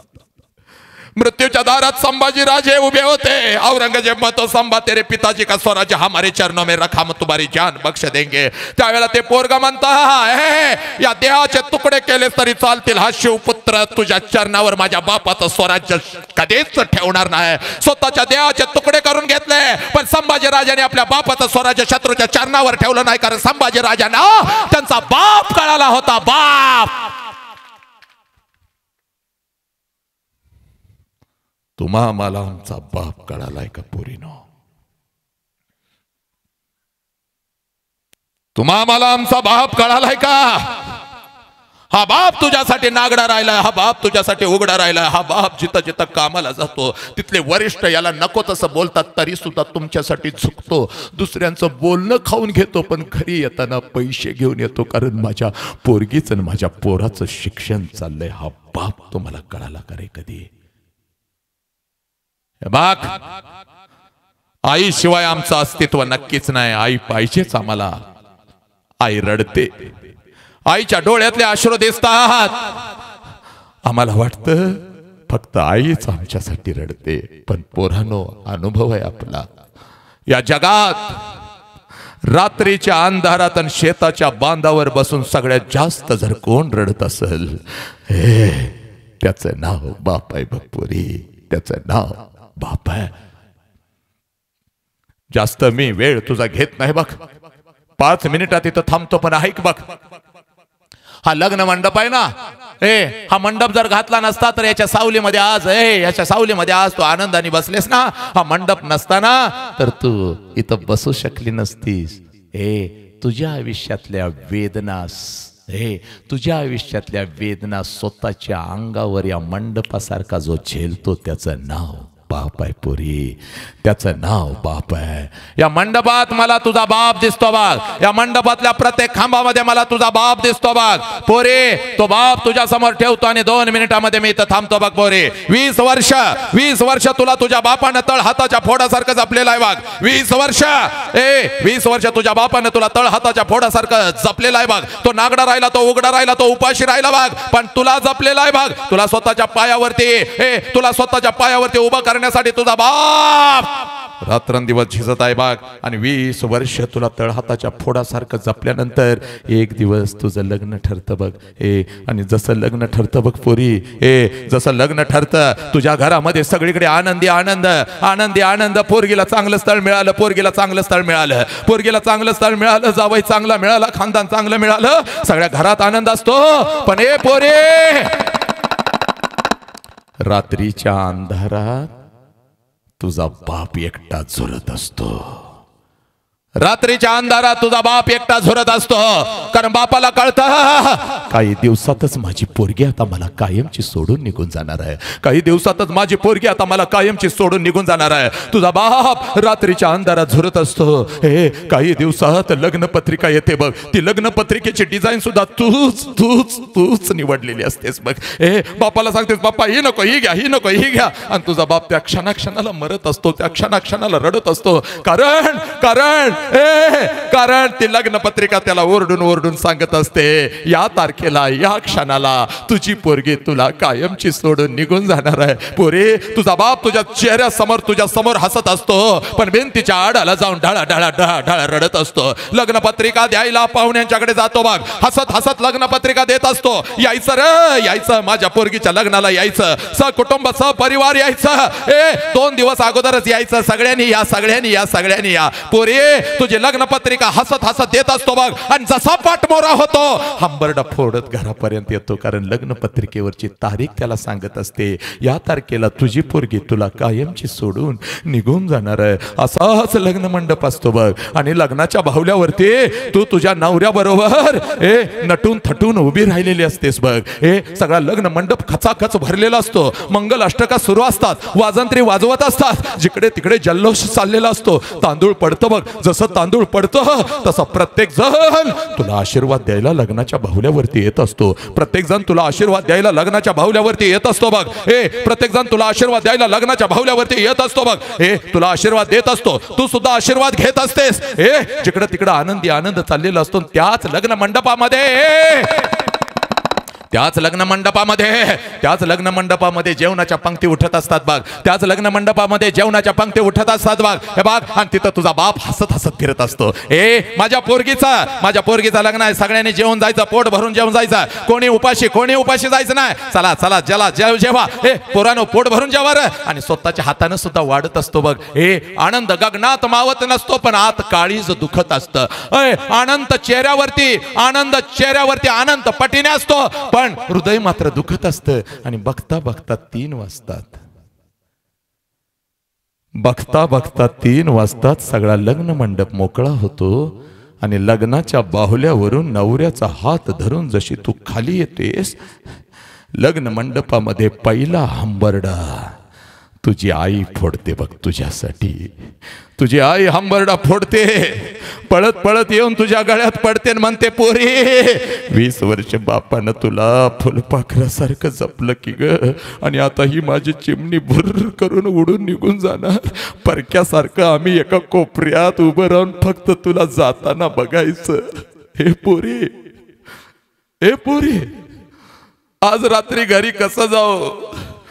त्या घरामध्ये या खोलीतून त्या खोलीत जाणारी माझी लेक मला दिसणार नाही, माझ्या बरोबर भांडण करणारी लेक मला दिसणार नाही. पोरी जरा स्वयंपाकात मदत कर म्हणून कोणाला सांगू? भावाचा अभ्यास घे म्हणून कोणाला सांगू? तुझा बाप सकाळी माझ्या बरोबर भांडण करून गेलाय आणि भांडण करून गेला. तुझा बाप भांडण करून गेला की दिवसभर काही खात नाही. त्याला फोन कर, त्याला बोलाव, कोणाला सांगू? पोरी तुझी आई जोरात हंबरडा फोडून रडत असते आणि तू तुझ्या आईच्या गळ्यात पडून रडतेस. आई रडू नको, कसं जाऊ पुढं? आणि इतक्यात तुझा 7वीचा भाऊ तुला म्हणतो, तायडे परत कधी येणार ग? परत कधी येणार? आणि याचं उत्तर तुझ्याकडे नसतं बघ, याचं उत्तर तुझ्याकडे नसतं. भावाला पकडून तू म्हणतेस, बाळा घर सोडताना मला आत्ता माझी आई कळाली, तू आईला त्रास देऊ नकोस. सगळा मंडप रडतो बघ, तुझी आई रडते, तुझ्या मावशा रडतात, पाहुणे पै सगळे रडतात. आणि त्या लग्न मंडपामध्ये तुझा बाप मात्र हसत हसत फिरत असतो. त्या लग्न मंडपामध्ये तुझा बाप मात्र हसत हसत फिरत असतो. पळत पळत तिथं येतो, प्रत्येकाला ओरडतो, का रडताय रे? कशासाठी रडताय? कशासाठी रडताय? कोणी रडायचं नाही. सगळ्यांना रागवतो, तुझा हात धरतो, तुझ्या नवऱ्याचा हात धरतो. लग्न मंडपाच्या बाहेर तुझी गाडी सजवलेली असते, दोघांना घेऊन येतो बघ. गाडीचा दरवाजा उघडतो, दोघांना गाडीमध्ये बसवतो, हसत हसत तुला म्हणतो, पोरी जा पोरी जा, काळजी करायची नाही बघ, रडायचं नाही बघ, जा. हसत हसत तुझा बाप तुला घालवतो. तुला वाटतं माझा बाप असाच आहे? लहानपणापासून मला बंधनामध्ये ठेवलं, माझा बाप असाच आहे. इकडं का गेलीस, तिकडं का गेलीस, रविवारची घरातून बाहेरच का गेलीस? आयुष्यभर बापानं मला बंधनात ठेवलं, आज तर माझ्या बापानं कमालच केली. सगळा लग्न मंडप रडला, माझा बाप नाही रडला. सगळा लग्न मंडप रडला, माझा बाप नाही रडला. पोरी चूक पोरी, पोरी तुझा बाप रडला, पण तो तुला दिसला नाही. तुझा बाप रडला, पण तो तुला दिसला नाही. कधी रडला तेवढं सांगतो, मी तर थांबतो बघ. पोरी जशी तुझी गाडी निघून जाते, त्या लग्न मंडपात तुझा बाप परत येतो. खूप जबाबदाऱ्या खांद्यावरती आहेत ना बापाच्या, सगळे जिकडं तिकडे निघून जातात. पण तुझी गाडी गेल्यानंतर त्या लग्न मंडपात तुझा बाप येतो बघ. तुझा बाप येतो, लग्न मंडपवाल्याला अगोदर बोलवतो, इकडे ये रे बाबा, तुझं किती पैसे आजच घे, उद्या माझ्याकडे असतील नसतील. जेवणवाल्या इकडे ये, तुझं किती पैसे आजच घे, उद्या माझ्याकडे असतील नसतील. वाजंत्री तुला 500 रुपये जास्त देणार, माझी पोरगी जाताना लई चांगलं वाजवलंस रे. बसतोवाल्या तुझं किती पैसा आजच घे, उद्या माझ्याकडे असतील नसतील. पोरी, संध्याकाळी 7 वाजेपर्यंत त्या लग्न मंडपात तुझा बाप तुझ्यासाठी भिकारी होतो. पोरी, तुझा बाप तुझ्यासाठी भिकारी होतो. आणि संध्याकाळी पळत पळत ये पोरी, संध्याकाळी पळत पळत घरी जातो, घरातलं तुझं कपाट उघडतो आणि तुझ्या कपाटातल्या वस्तूंना पकडून पकडून रात्रभर जो अंथरूण आणि उशिओली करतो, त्याचं नाव बाप आहे. पोरी, त्याचं नाव बाप आहे. तुझी आई म्हणते आहो सावरा की स्वतःला, तुझी आई म्हणते आहो सावरा की स्वतःला. किती रडताय लहान लेकरासारखं. तेव्हा तुझ्या आईच्या खांद्यावर आपलं डोकं आपटून आपटून रात्रभर आईचा खांदा जो ओला करतो, त्याचं नाव बाप आहे. पुरी, त्याचं नाव बाप आहे. हे बघ, तुझी जुनी ओढणी बाहेर काढतो बघ, आणि त्या जुन्या ओढणीनं आपलं डोळं पुसतो. त्या जुन्या ओढणीचं मुख घेतो माझी राणी करत, आणि ती ओढणी किमान 1 महिना उशाला घेऊन झोपत आपल्या लेकीसाठी रात्रभर जो हंबरडा फोडतो, त्याचं नाव बाप आहे. त्याचं नाव बाप आहे. हा बाप कधीच कुणाला कळाला नाही, आणि जन्म दिलेल्या लेकरांनी सुद्धा या बापाला पायाखाली घ्यायला सुरुवात केली. त्या बापाचा हंबरडा कोणाला कळला. पुरी, शेवटचा प्रश्न विचारतो बघ तुला. हे पोरा, अशा बापाला तू मान खाली घालायला लावणार आहेस का? महाराष्ट्रातल्या तमाम माझ्या या पोरांना प्रश्न आहे माझा. अशा बापाला तू मान खाली घालायला लावणार आहेस का? अशा बापाला मान खाली घालायला लावणार आहेस का तो? पोरे, ए पोरे, पोलीस स्टेशनला तुझा बाप उभा असतो बघ. ए नालायक हरामखोर, बापाला जे बोलता येत नाही आज ते व्यक्त होतोय, कारण या बापाला भीती आहे उद्या पोरगीनं काय करून घेतलं तर, पोरानं काय करून घेतलं तर आयुष्य मी कसं काढायचं. माझ्यामुळं माझा पोरानं जीव दिला. ऐका, पोलीस स्टेशनला तुझा बाप असा उभा असतो पोलिसांच्या समोर, आणि जिथं बाप उभा असतो तिथली सगळी जमीन आहे, सगळी जमीन अश्रूने भिजलेली असते. पोलिसांना बाप, वाघासारखा बाप कुत्र्यासारखा लाचार होऊन पोलिसांना सांगत असतो, साहेब माझ्या पोरगीला शोधून काढा, साहेब माझ्या पोरगीला शोधून काढा. 2 दिवस झालं कॉलेजला जातो म्हणून गेली साहेब. 2 दिवस झालं कॉलेजला जातो म्हणून गेली, आणि माझी पोरगी घरीच आली नाही साहेब. कुठं शोधू साहेब, काय करू साहेब? 2 दिवस झालं अन्नाचा कण माझ्या पोटामध्ये नाही साहेब, काय करू?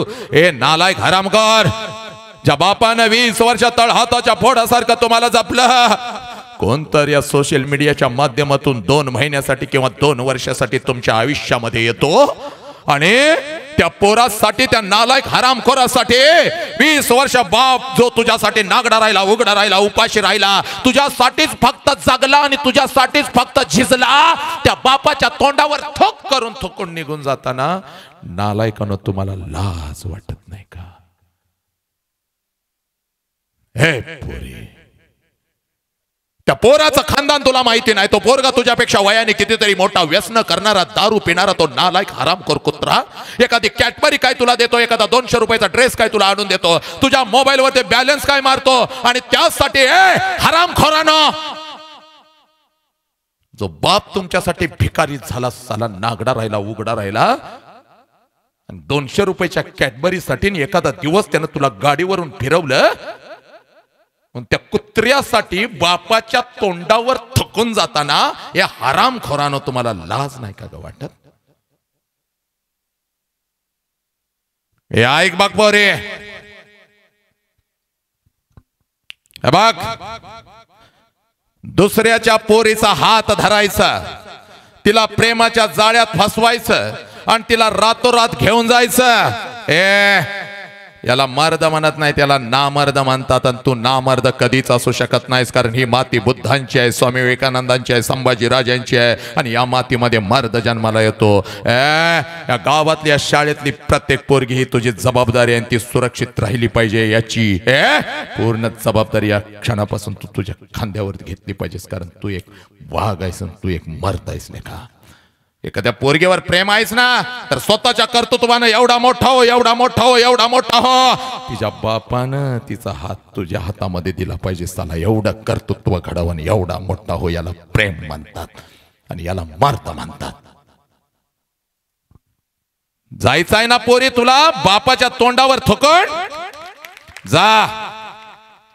दिले बघ तुला परवानगी, बापाच्या तोंडावर थुकून तू निघून जा. पण जाताना मी सांगतोय तेवढं काम कर बघ, तेवढं कर. मी थांबतो बघ इथं. हे बघ, तुला प्रेम झालंय ना, तुला चॉकलेट मिळतात ना, तुला गपचूप मेसेज आय लव्ह यू चे पाठवतो ना, हे तुला खूप छान वाटतं ना, त्याच्याबरोबर आयुष्य तुला जगायचं आहे ना, तुला आता बाप नको झालाय ना, तुला थुकायचं आहे ना बापाच्या तोंडावर. मग जाताना एक काम कर बघ, एक उपकार कर आमच्यावरती. बाबासाहेबांनी तुला अधिकार दिला, छत्रपतींनी तुला सुरक्षित ठेवलं, याचा गैरफायदा तू घ्यायला लागलेस ना पुरी, तर जाताना एक आमच्या उपकार कर बघ. 20 वर्ष बापानं खाऊ घातलंय, 18 वर्ष बापानं उपाशी राहून तुला खाऊ घातलंय. जाता जाता बापावर एक उपकार कर. बापाला सांग, पप्पा 20 वर्ष तुम्ही मला भरवलं, मला एक दिवस तुम्हाला एखादा घास भरवायचा आहे.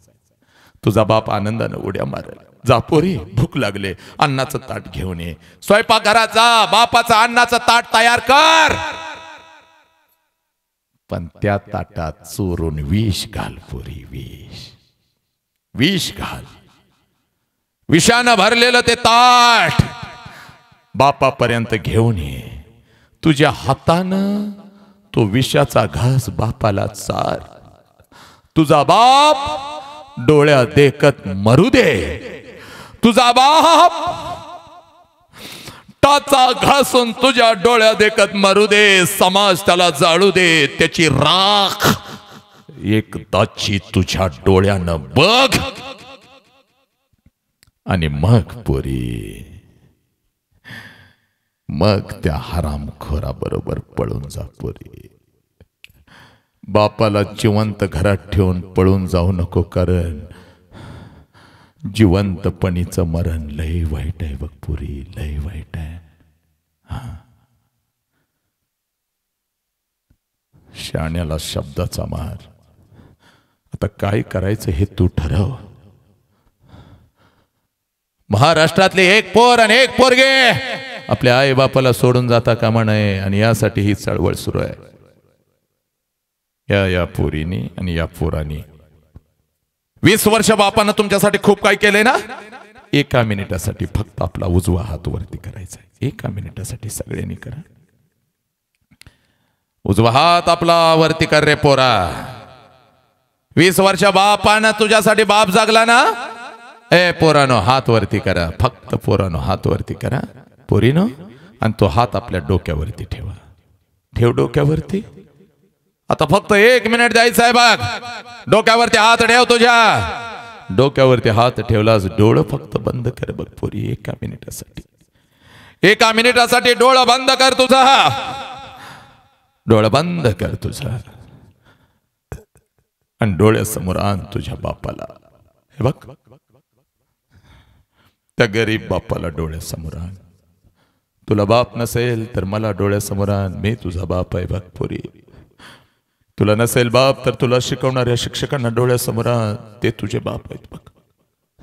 2 वर्षाच्या बापाला डोळ्यासमोर आण बघ. 2 वर्षाची होतीस तेव्हा बापाला म्हणत होतीस, पप्पा माझ्यासाठी घोडावा, पप्पा माझ्यासाठी घोडावा. आणि तुझा बाप तुझ्यासाठी घोडा व्हायचा. त्याच्या पाठीवर बसून माझा घोडा घोडा घोडा म्हणून खेळायचीस बघ. त्या बापाला डोळ्यासमोर आण पोरी. घोडा झाल्यानंतर तू तुझ्या बापाला म्हणत होतीस, पप्पा आता माझ्यासाठी हत्ती व्हा की पप्पा. आणि मग तुझा बाप तुझ्यासाठी हत्ती व्हायचा, आणि तू बापाच्या पाठीवर बसून माझा हत्ती हत्ती हत्ती हत्ती हत्ती म्हणून बापा बरोबर खेळत होती. त्या बापाला डोळ्यासमोर आण. आई रागवली तर बापाची वाट बघत अंगणात उभी राहायचीस. बाप आल्या आल्या जाऊन मिठी मारत होतीस. पप्पा मला आईनं रागवलं. तेव्हा तुझा बाप आईला रागवत होता. का ग माझ्या पोरगीला रागवतेस? तो बाप डोळ्यासमोर आण. तुझ्यासाठी उपाशी राहिलेला बाप डोळ्यासमोर आण. पोरी आला का? हे पोरी आता तुझा मस्तक टेकव त्या बापाच्या चरणावरून. बापाला सांग पप्पा जीव गेला तरी बेहतर तुम्हाला मान खाली घालायला लागेल असं कोणतंही कृत्य या आयुष्यात मी कधीच करणार नाही. पोरा सांग बापाला मी कधीच व्यसन करणार नाही. व्यसन करायचं झालं तर संभाजी राजांच्या बलिदानासारखं व्यसन करेन. पप्पा मी कधीच तुम्हाला सोडून निघून जाणार नाही. पप्पा खोट्या प्रेमाच्या जाळ्यात मी फसणार नाही. पप्पा घे पुरी शपथ घे.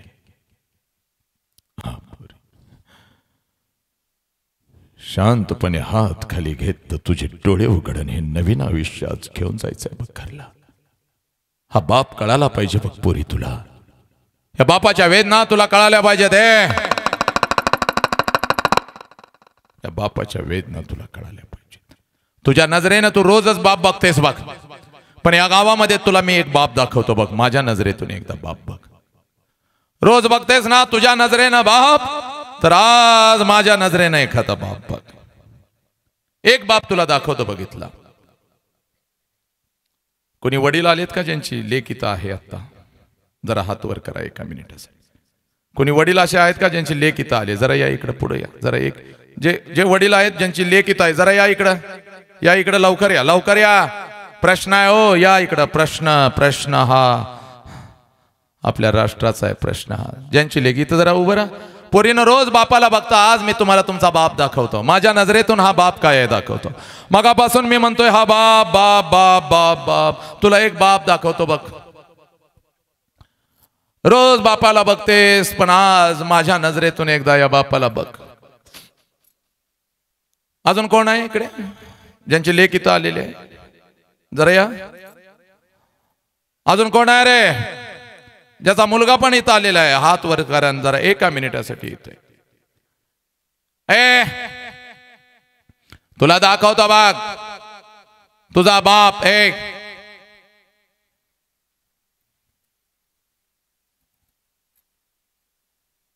कोणाचे पप्पा जरा हात वर करा इकडे. आजपर्यंत बापाला तू फक्त घरी बघत होतीस. कोणाचे पप्पा आहेत इथे? पप्पा कोणाकोणाचे आहेत ते हात वरती करायचंय. पप्पा कोणाचे आहेत तिथे समोर उभे? ये की लवकर पुढा. का बसून आहेस मग? पप्पा इथं समोर आहेत ना तुझे? चाल इकडे. इथं उभा राहा रे. इथं उभा राहा. ए नालायकानो, लाज वाटते ना रे? हरामखोर, थोबाड फोडेन. बाप तू समोर उभा आहे तर उभं राहायला लाज वाटते काय रे नालायक?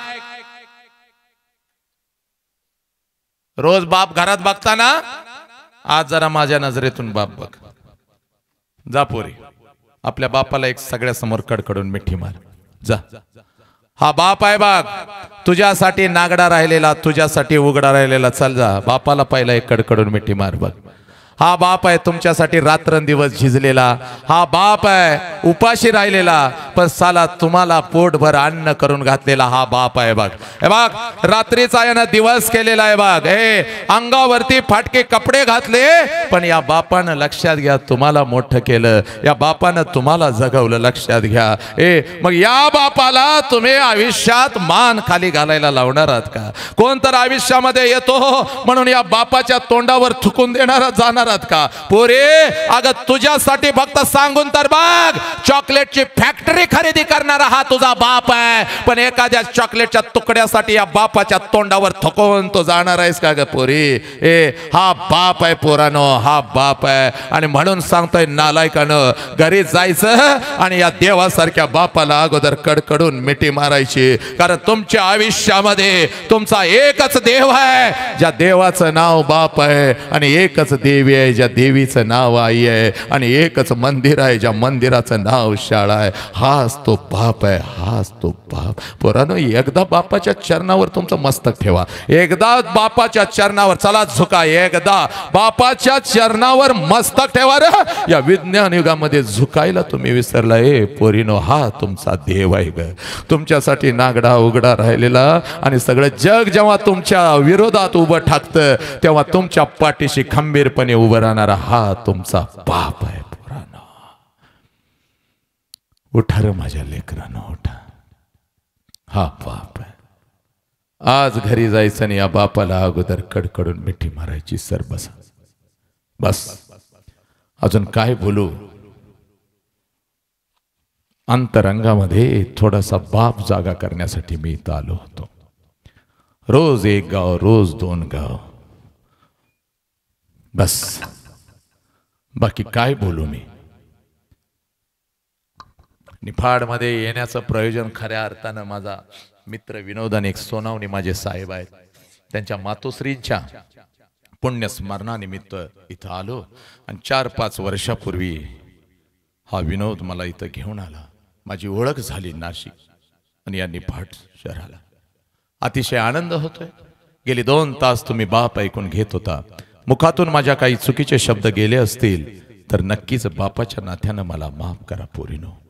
बापाची घुसमट आहे. बाप जे काही बोलू शकत नाही ते सगळं निर्भीडपणे तुमच्या काळजामध्ये पेरण्याचा प्रयत्न केलाय.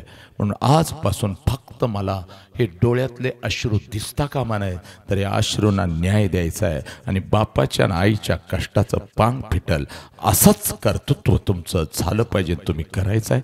एवढं बोलतो आणि सर्व शिक्षकांना मानाचा मुजरा करून आपल्या ऋणात राहून मी तर थांबणं पसंत करतो. वंदे मातरम. जय हिंद, जय भारत, जय भीम, जय शिवराय, जय श्रीराम, जय श्रीराम, जय श्रीराम.